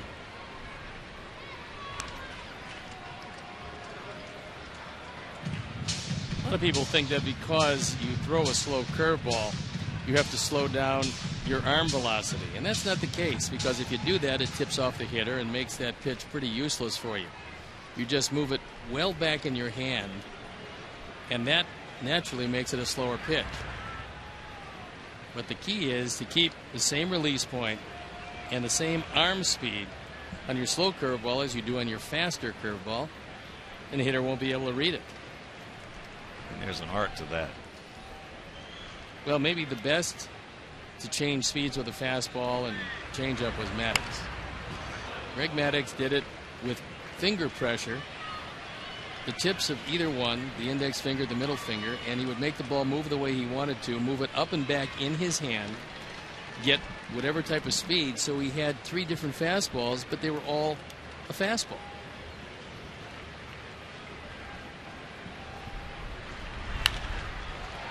And that fastball is hooked. Upper tank, left side. Well, the first guy I ever heard of using finger pressure was a guy named Joe Moeller. Dodgers, hard-throwing Dodger pitcher. I would say he had the best stuff I ever saw in the minor leagues, right from a right-hander, and he used that finger pressure. A lot of guys have tried it. That, and again, it's an art to that. Paulie swinging the bat, starting to swing that bat well. But you had a good slow curveball. I did, but I never could get the finger pressure idea down, because it's a lot of guys could. No, it's almost, to me, that's why a lot of people can't be a drummer, because you need a beat with one hand and then one with the other hand, and a lot of people can't do it. And the same thing with finger pressure. I figured I would move it up and back in my hand, choke it for the slow curveball, get it out on the tips of my fingers for the faster one, and not tip it off. Here's Gillespie. He's had a good day. Sacrifice fly. Also 2 good plays defensively. And another factor, he's had a hindrance today. He was Jimmy Olsen's pick to click, and that's a heavy burden. That's popped up. Rosales now being called off, as he should be, by Cespedes.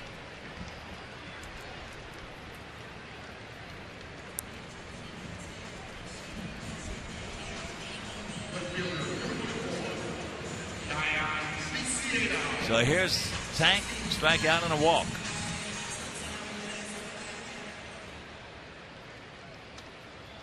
Yeah, that finger pressure. A lot of guys tried it, and not too many of them succeeded.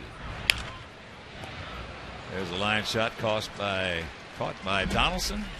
Hang with him for Tank. Meanwhile, we're into the 7th, leading by 2.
from A at Bob's End. Did you ever feel a particular uniform was lucky or unlucky? I did. I did too. I thought in the early 70s that Oakland uniform was very lucky. I thought the Big Red Machine in Cincinnati was very lucky in the mid-70s. How about the pinstripes? The Yankee lineup has always been lucky, 27 championships, so they've been very lucky. Yeah, those uniforms are lucky sequentially.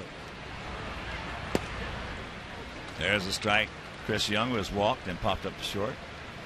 Yeah, but I used to have a uniform at Bob's End that I wore that for some reason I was very superstitious. Not as bad as some guys, but I was very superstitious.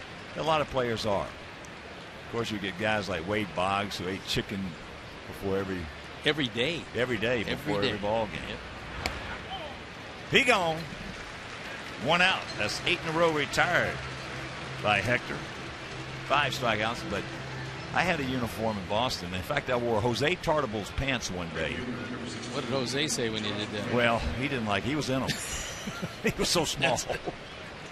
He had a 30-inch waist, and my pants that they sent me were a little big, so I had a 31-inch waist at the time, and I wore his pants, and I hit a home run.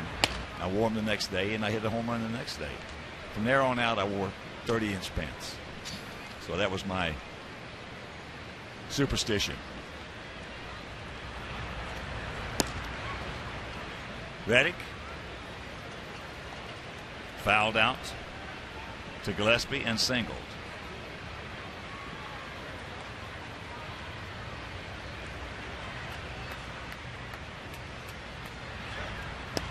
I'm superstitious to this day. When we go on the road, for example, let's say I go to a certain restaurant and I have lunch. Mm-hmm. Let's say I have veal parmesan, because that's foul back. And we win the game, I'll go back to that same restaurant the next day and I'll have veal parmesan the next day. I have the same kind of tradition. If someone buys me lunch and we win the game, I let them buy me lunch the next day. That's the reason we don't eat together. But because I know that. But I still am. If we have a 4-game series, say in Boston, and we go up there and play there, we win the first 3, I eat at the same place the first 3, and if we had 4th day, I'll eat again. I think professional players might be the most superstitious people around. As that breaks a streak of 8 with the 1-out walk. In the meantime, Hector is throwing the ball unbelievably well. And at the 107 pitch mark, Robin takes a long, slow walk to the mound. You'd have to figure that he's gotten everything he could have wanted out of Santiago and maybe more. So he points to the bullpen. Hector unhappy to come out of the ball game, but realistically, this is about as far as you want to take him, and he was brilliant today. Well, he's a horse. Hector Santiago is a tough kid. He's a horse. And you're right, he is hot that he walked Reddick to get him out of this ball game. But he'll depart, takes a nice round of applause, tips his cap, and we'll be back.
by June 14th for the Great Clips Summer Sweepstakes Code.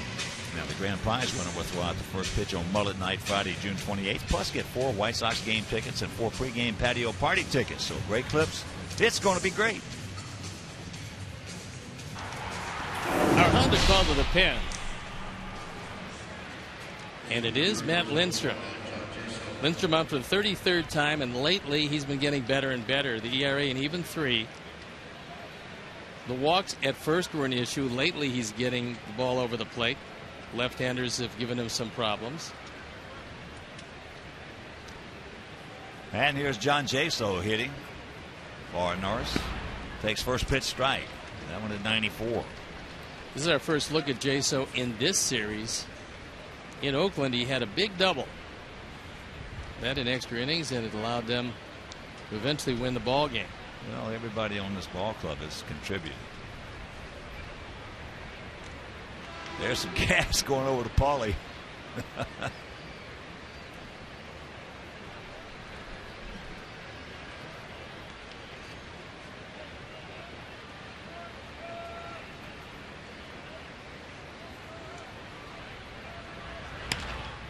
Ate him up softly into center field, and that's going to fall.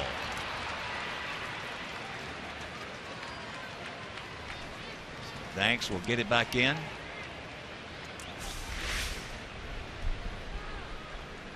Fastball on the inside part of the plate. Jaso doing everything he can to get his hands out, but doesn't get a whole lot into the swing. And drops it right in front of Danks. So Viciedo has departed the game. Diaza has slid to left field. Danks has taken over in center. So trouble of brewing. 1 out, 2 on, and that'll bring up Adam Rosales. He's grounded to third and fouled out to Tyler Flowers.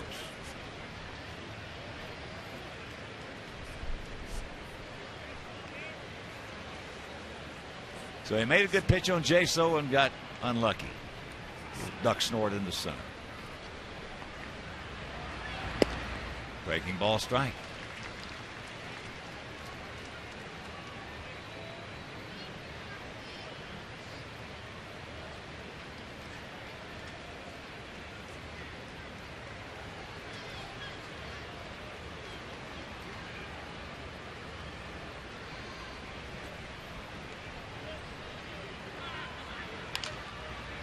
Softly hit. We're going to get the man at second. Can he turn it? No.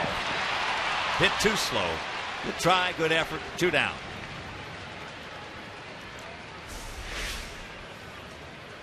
Little tapper to the left side. And thinking about 2, Gordon with a quick turn. And here comes Robin. And Matt Thorne's been throwing in the pen.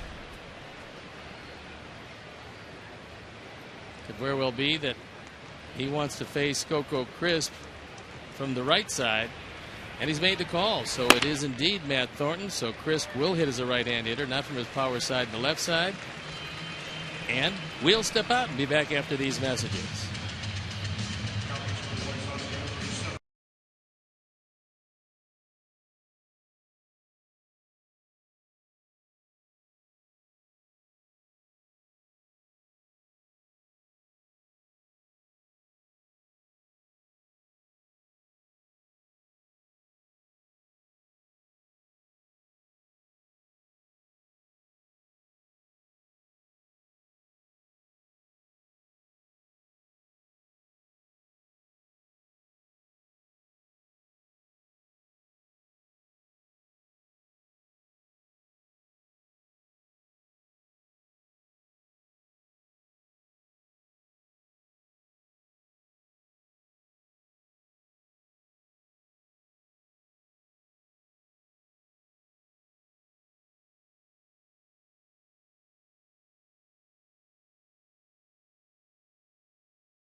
fans will receive a game card containing a promotional code worth an additional 5% discount on your home electricity rate from Constellation. That's an Exelon company. So, WhiteSox.com or 866-SOX game. Our Honda call to the pen is Matt Thornton.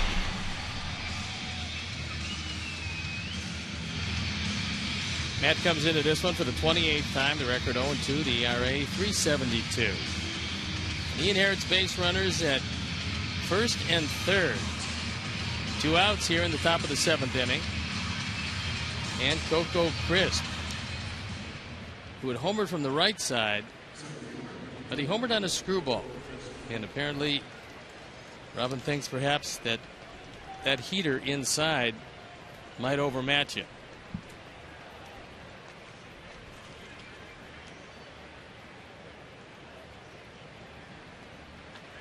He's got 42 RBIs against us in 93 games.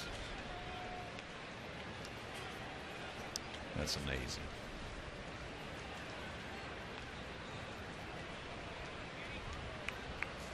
Now field straight up. First pitch. Down low, ball 1.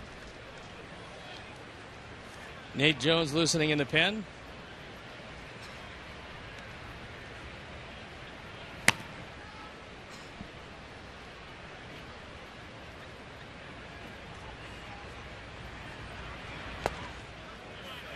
Ball 2.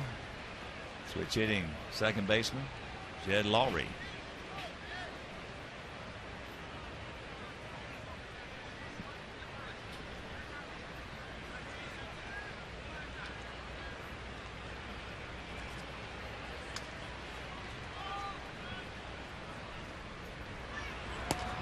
There's a strike.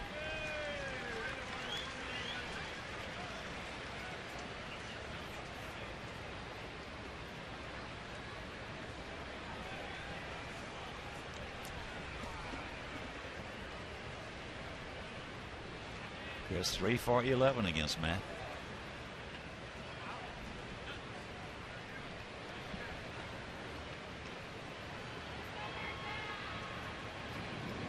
Watch out, he throws it away. So the run scores, and it's the 3-2 ball game, man.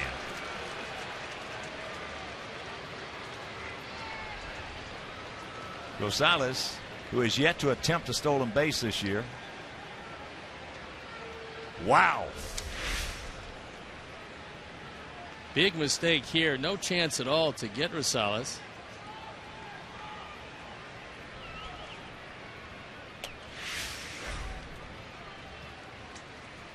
Oh, man, I wish I could cuss.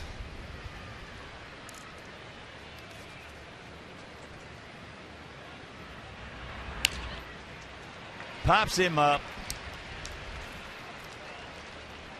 But they get a gift. I mean, a gift wrapped up with a big bow, and it's a 3-2 game.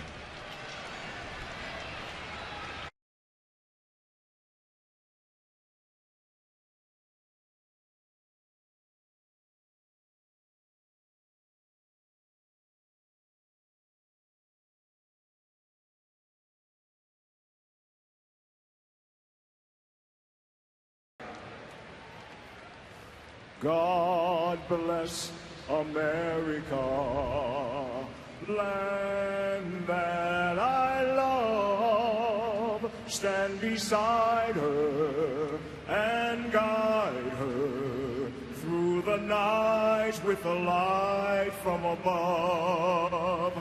From the mountains to the prairies, to the oceans, white with foam.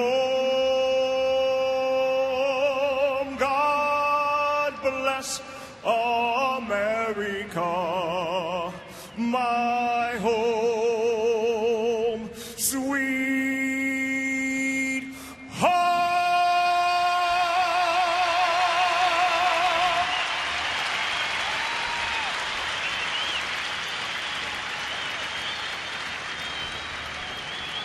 White Sox fans, it's time to go show.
3-2 ball game. Sox on top. A gift run we gave them top half of this inning.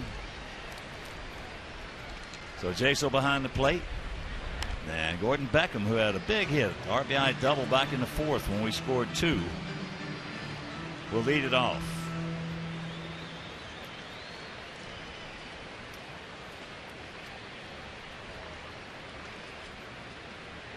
Outfield straight up, spread out. That ball hit hard. It's the third ball. Get over his head. No, he just was able to recover. Well, Chris plays as deep a center field as we've seen, and he was very fortunate here because that ball was trying to take off over his head. He seemed to take one step in before moving over, and Gordon tattoos this ball. Go Chris, but the last instant, realizing that he has to move back a bit after charging straight across, takes a bad route, but makes the play. Well, that's the third ball that Gordon has absolutely tattooed. And here's Tyler. Ball hit high and going foul. Well, we have a moment. Very special congratulations to 3 remarkable young men from our White Sox Amateur City Elite program. To Corey Ray, to Marshawn Taylor, and Rennell Coleman, all from Simeon High School. They were selected yesterday in the 33rd, 35th, and 40th rounds, respectively, of MLB's amateur draft. Corey and Marshawn by the Mariners and Rennell by our Sox. Here's the 0-1 pitch. That breaking ball popped up. Donaldson. And that's out number 2. But Corey has earned a scholarship to play at the University of Louisville. Marshawn to Eastern Illinois University. And Rennell a scholarship to play for the great program they have at Vanderbilt. Scholarships, getting selected in the draft. All great feats by 3 outstanding youngsters with bright futures ahead of them. Guys, you deserve it. You earned it. And keep working. Here's Diazza. He's 2 for 3. But lately, he's really started to heat it up. It's a good sign at the top. Takes a change up for a strike. The bullpen up and going. We saw Pat Neshek. And I think we saw Jerry Blevins. Texas has defeated Toronto 6-4. Neil Kotz 2-0 with an 0.82 ERA. It's really amazing because they gave him an invite, minor league contract. He was throwing so very well for them that they brought him up. And now he's resurrected his career. Well, he's got to come up with a changeup. Something he didn't have here. That's when he first came up here, you saw more right-handed hitters fouling balls over that first base dugout. It was unbelievable because he was about, especially Alex Rodriguez. There's a ground ball. Boy, this didn't take long. 1, 2, 3, and we're into the 8th.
comes in the ball game. It's a 1-run lead, and Crane 1-1 ERA, .65 on for the 31st time. 37 strikeouts, just 9 walks in 27 2/3 innings. And what a year he's having. Yeah, I was just talking in the break there with our Chuck, and he said that he had talked with Neil Kotz the other day, and it wasn't a changeup. He didn't mention that. He mentioned his arm angle. Said he changed his arm angle. Probably become more of a sidearm left-hander these days, which is what situational left-handers will do when they lose the big fastball. Whatever it is working. So here we go. Jed Lowry, 0 for 3. Was robbed of a base hit on a beautiful play by Gillespie as he takes first pitch, breaking ball strike. And if you miss that play, watch this. Wow. Full layout.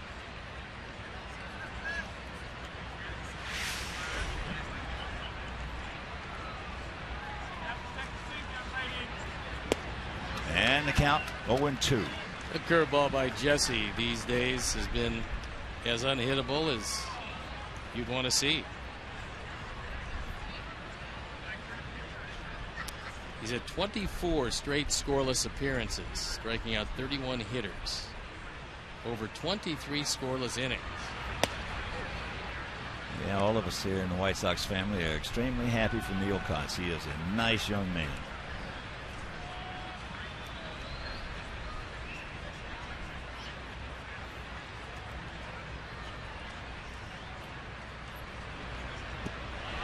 Here you go. 1 out.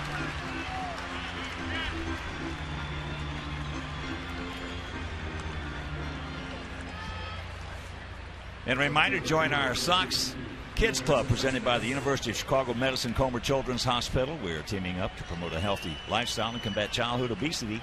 Members will receive free White Sox tickets and cool exclusive Kids Club items. So WhiteSox.com to join the club today. Cespedes, 2 for 3. 2 soft singles and a strikeout. Outfield there straight up. Piazza in left. Danks in center. Rios in right.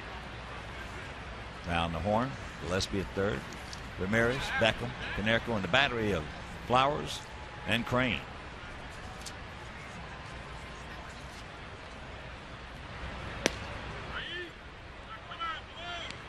Two 2-0.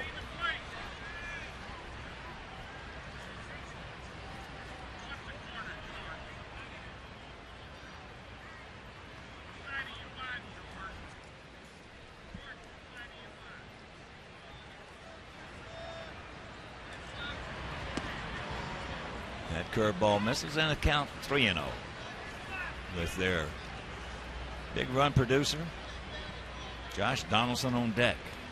42 RBIs.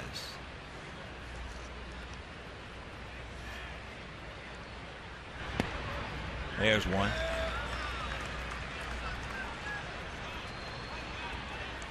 Cespedes in game 1, a home run into left center field bleachers. A home run into the right center field bleachers.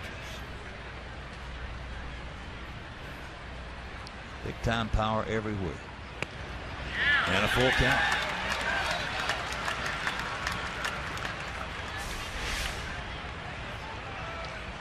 Throws him another curveball. This one splits the heart of the plate.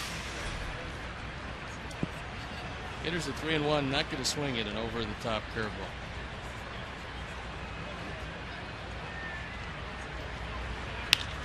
Ground ball. Look at the play by Gillespie. Pick. Yes. Mercy.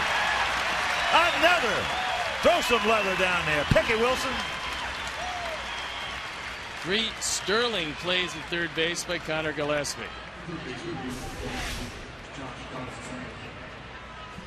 This keeps their fastest base runner off base. And a good play on both ends. All you need is first step reaction at third. You don't need speed. And Connor made a terrific play there and had a great afternoon with the glove. And a big sacrifice fly deep into center field. So here is Donaldson, a walk.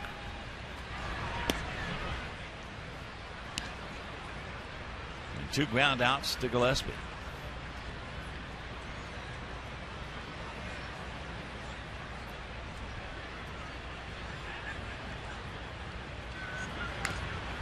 There's that slow curveball. That one is 73. And that Texas 6-4 victory. Kotz the winner, as I mentioned. Wagner the loser. Big Joe Nathan is 19th save. He's 19 out of 20 this year. He's good. Good to see him come back from that injury, too.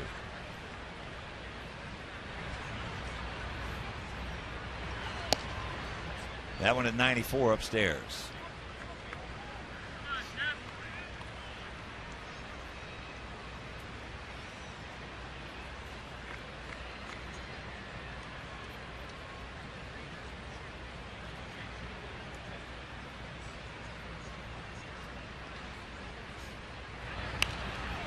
Foul back. Let's see my pad here. Let's see what AJ did in that game. AJ 1 for 5 with a run scored, hitting at 298 for the Wranglers. Beltre another homer. Cruz, Murphy. Murphy's been driving in some big runs for that club lately. Texas has just a terrific baseball team. Yeah, they do. They're real good.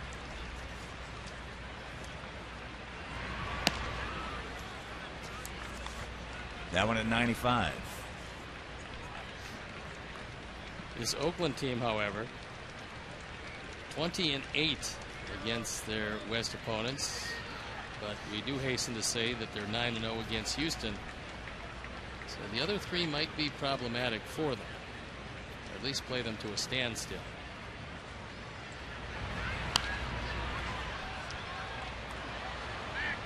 In the mezzanine.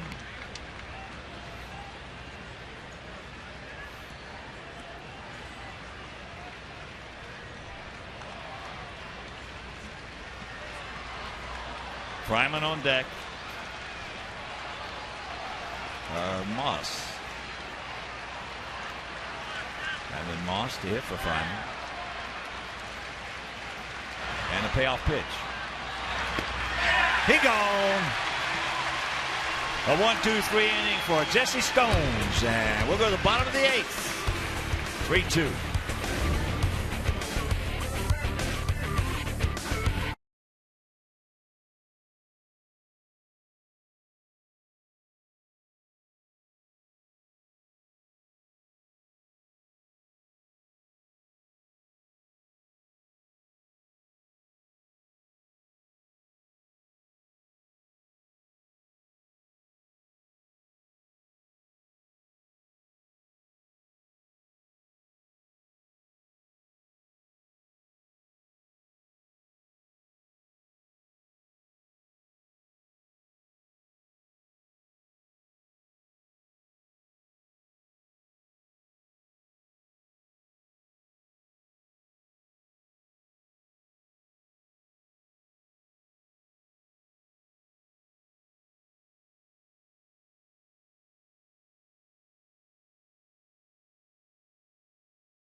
And it's our Miller moment, and it came back in the 3rd inning. Tyler Flowers gets a fastball, takes it way out of the ballpark, his 6th of the year. And at that point, it tied the game at 1, and that kicked off the scoring. Let's put another point or 2 on the board, boys. It'll be Alexei, Alex, and Dunn. Face the 25-year-old, 6'5", 230-pound right-hander A.J. Griffin out of El Cajon, California. First ball hunting, and that's a souvenir right side. And after going 20 innings yesterday, Miami and the Mets have gone into extra innings again this afternoon. But Miami has scored one in the top of the 10th and looking for more. Donaldson. One out.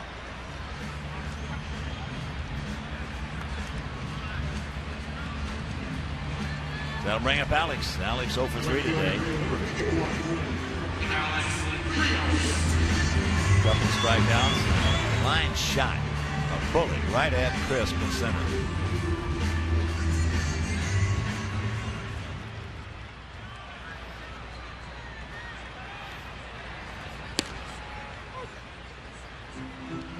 Takes a strike for their guys, schedule hitters. Well, it'll be Moss. He's playing first base. He'll be leading it off. Schedule hitters are Moss, Young, and Reddick. 3-6-1 for us, a big one. 2-5-0 for them. As there's a breaking ball. 2-1.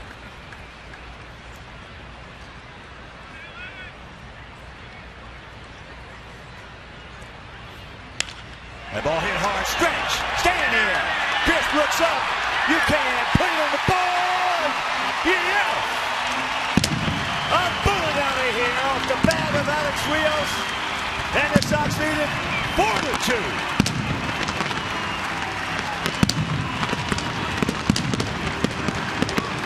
His 11th home run, he's driven in 33.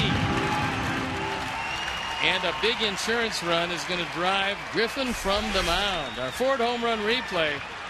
It's a fastball, it's low, it's in, and it's out. So 2 home runs today and a 2-run lead. As Griffin departs, we'll step out and be back after these messages.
#1 source for live baseball everywhere you go. Available for iPhone, iPad, Android, and BlackBerry. Download AtBat now on the Apple App Store, Google Play, Kindle App Store, BlackBerry World, or text AtBat to 31826. Our Honda call to the pen is Jerry Blevins. The thin left-hander is 5-0 this year with an ERA of 1.65 on for the 29th time. As you can see, unlike other years, this year he's getting the right-handers out consistently, so it's not necessarily a left-handed situational left-hander. It's a guy that can come in and get everybody out. Here's Adam. He's 1 for 3, a double, a run scored. Also a line shot right at Crisp. And he is 1 for 5 against Blevin. First pitch from Blevins. Watch out. Wow.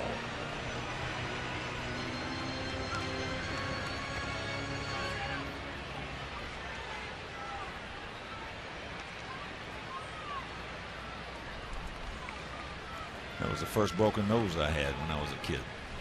Came right through the screen? No. I was now next up. Deck Kid slow. Oof.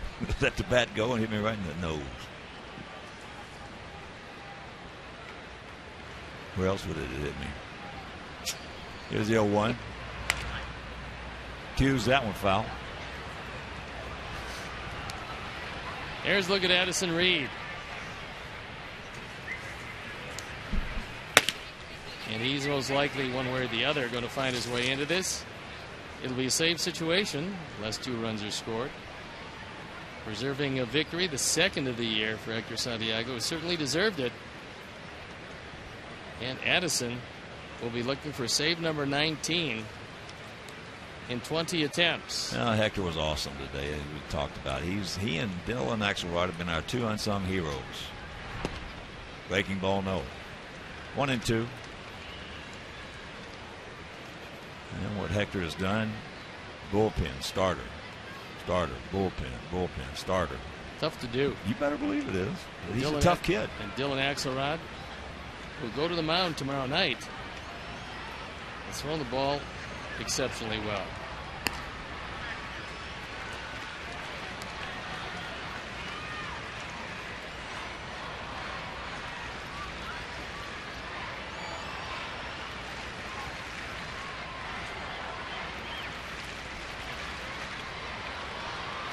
Two pitch.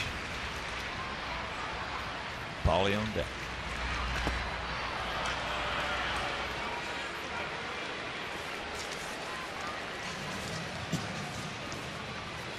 Tomorrow on Comcast Sportsnet Plus, the White Sox are back in action on the south side. Tune in as Dylan Axelrod squares off with knuckleballer R.A. Dickey and the Blue Jays.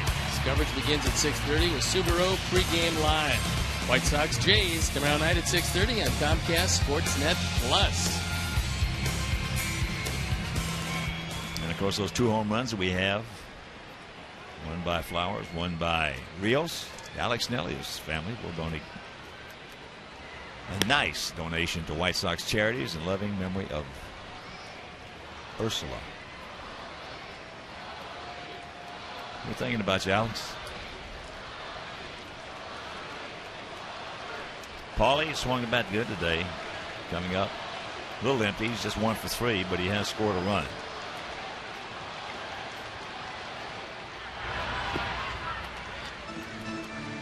Count 2-0.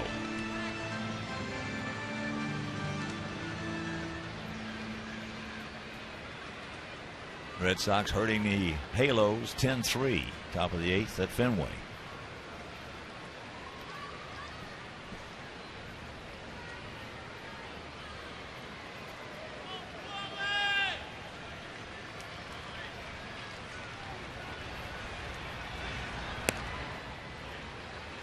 Three and 0, turn him loose.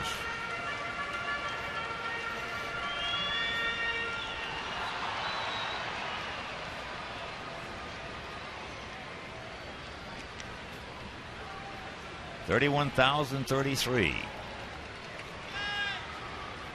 in attendance.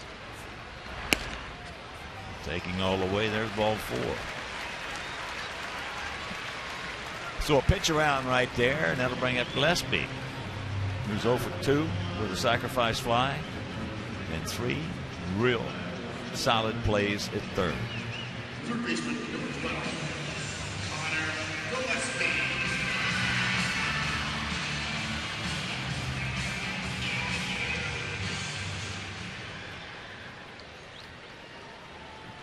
Four 7-1 for our guys, 2 5-0 for their guys.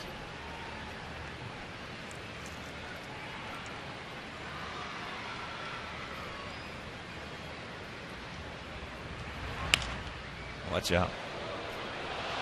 Also a big White Sox hello to Gerald Chaney, who, as usual, did a tremendous job on God Bless America. What a voice.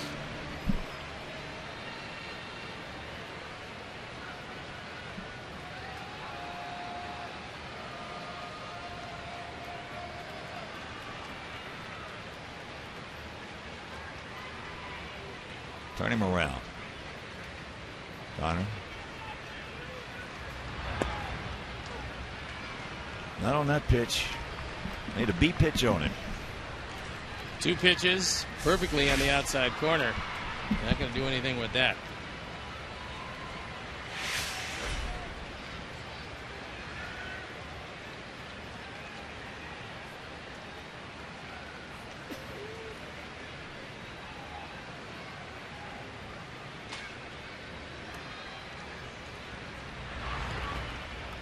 Ball gets away, so Polly going to go down to second. Now pick him up. It'll be a wild pitch by Blevins.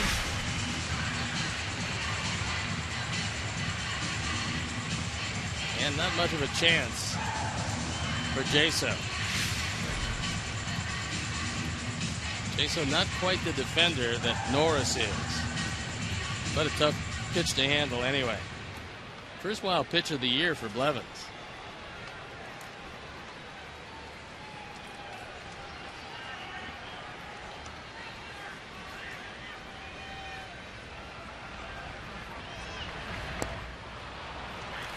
Got him, but the home run by Alex Rios will go to the ninth, leading 4-2.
Click update.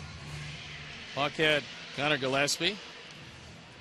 A brilliant defensive day. 0 for 3 with sacrifice fly. I had Alejandro Diaz. Boy, those 2 hits have to count for something. And Gordon Beckham. A big day with a double, a run batted in. And, of course, the crew is completely out of this, so no chance for them. And that brings Addison Reed into the ball game. And Addison on for the 27th time. Allowed just 1 home run, looking for save number 19 in his 20 chances. And he's been brilliant this year, except in the 1 non-save situation out in Seattle. So here's Brandon Moss, Seth Smith on deck. Good hit for Young. Looking for it, got it, couldn't do anything with it.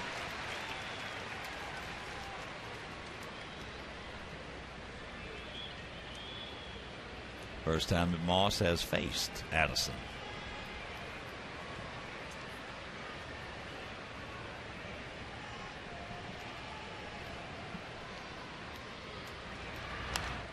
Count very quickly, 0-2.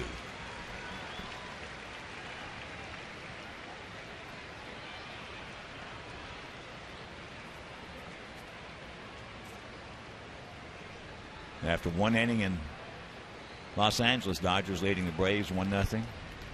Yasiel Puig, 1 for 1. Now hitting at .458.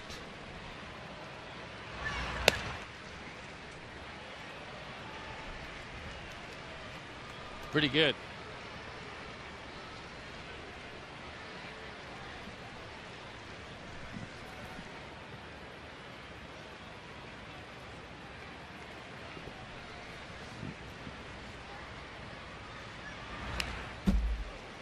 Just got a piece of that one.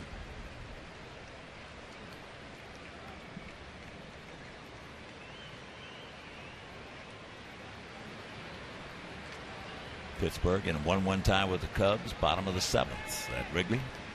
Baltimore leading Tampa Bay 10-6. Bottom of the 9th in St. Pete. But right here, we got to get 3 outs. And there's one of them. Jordan.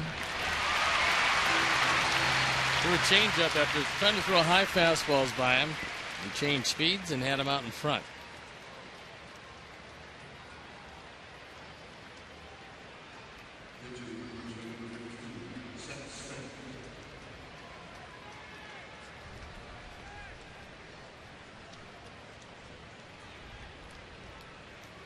So here's Smith.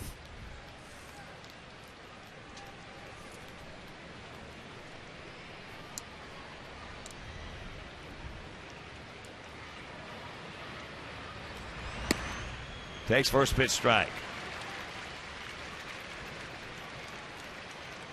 Seth hitting at .271, 5 homers, 24 knocked in. We mentioned they have a terrific distribution of RBIs up and down this lineup. One reason they were 12 over. And the count 0-2. First time that Seth has seen Addison Reed.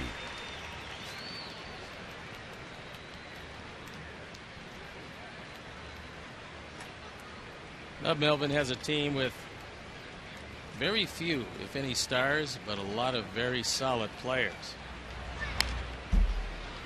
Cespedes has a chance to be a star, not quite there yet, but he's very good. If Reddick can repeat last year, he's got a chance to be a star, but not quite there yet. But put together, the whole is better than the sum of its parts, and that's what you're looking for in a team effort. That's why Oakland won it last year and is right there this year. Donaldson is good. He gone. 2 down.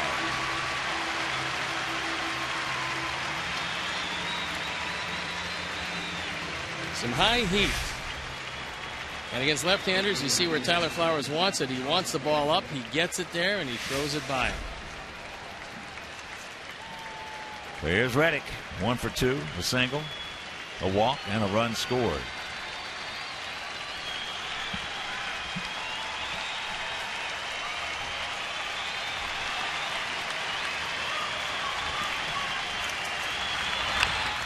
Chops that one foul. He's faced Addison twice. He's 0 for 2. Sox trying to even up this series after dropping the first 2.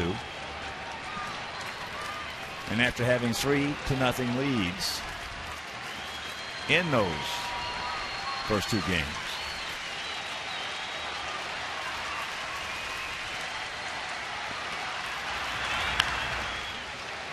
So the count 0-2. 2 sliders, low and in, both of them. And with that pitch, if you do swing at it, there's only one thing you're going to do, and Reddick did it. Yank it foul. Rope hooks.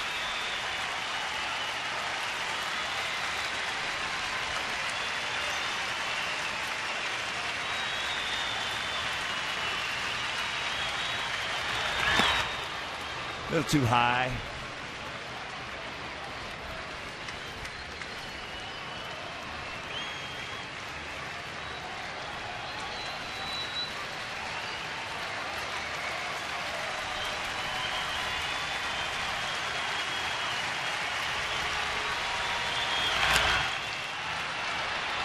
Down the left field line.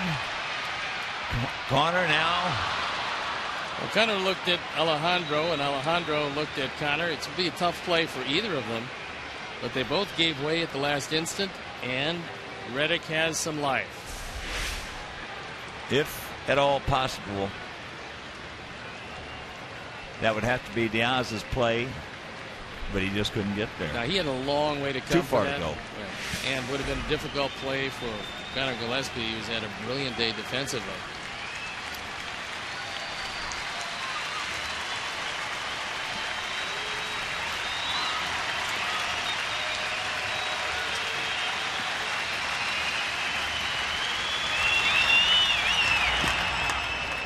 Two and two the count with Jaso on deck.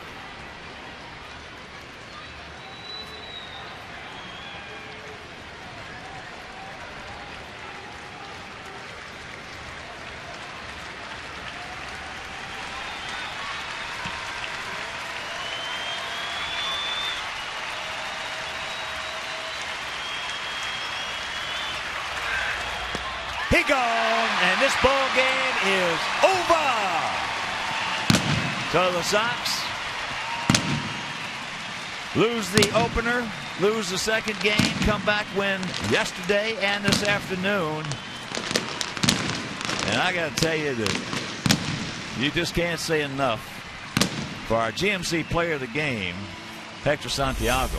I thought Hector was absolutely brilliant today. He went 6 1/3, gave up just 4 hits, just 1 earned run. He walked 3, fanned 6. This is a guy that's bounced back and forth from the bullpen to the starting rotation, back to the bullpen, and now back to the rotation due to injury. Big PB gone. Santiago steps up, comes up big in this one, and handing it then off to the bullpen.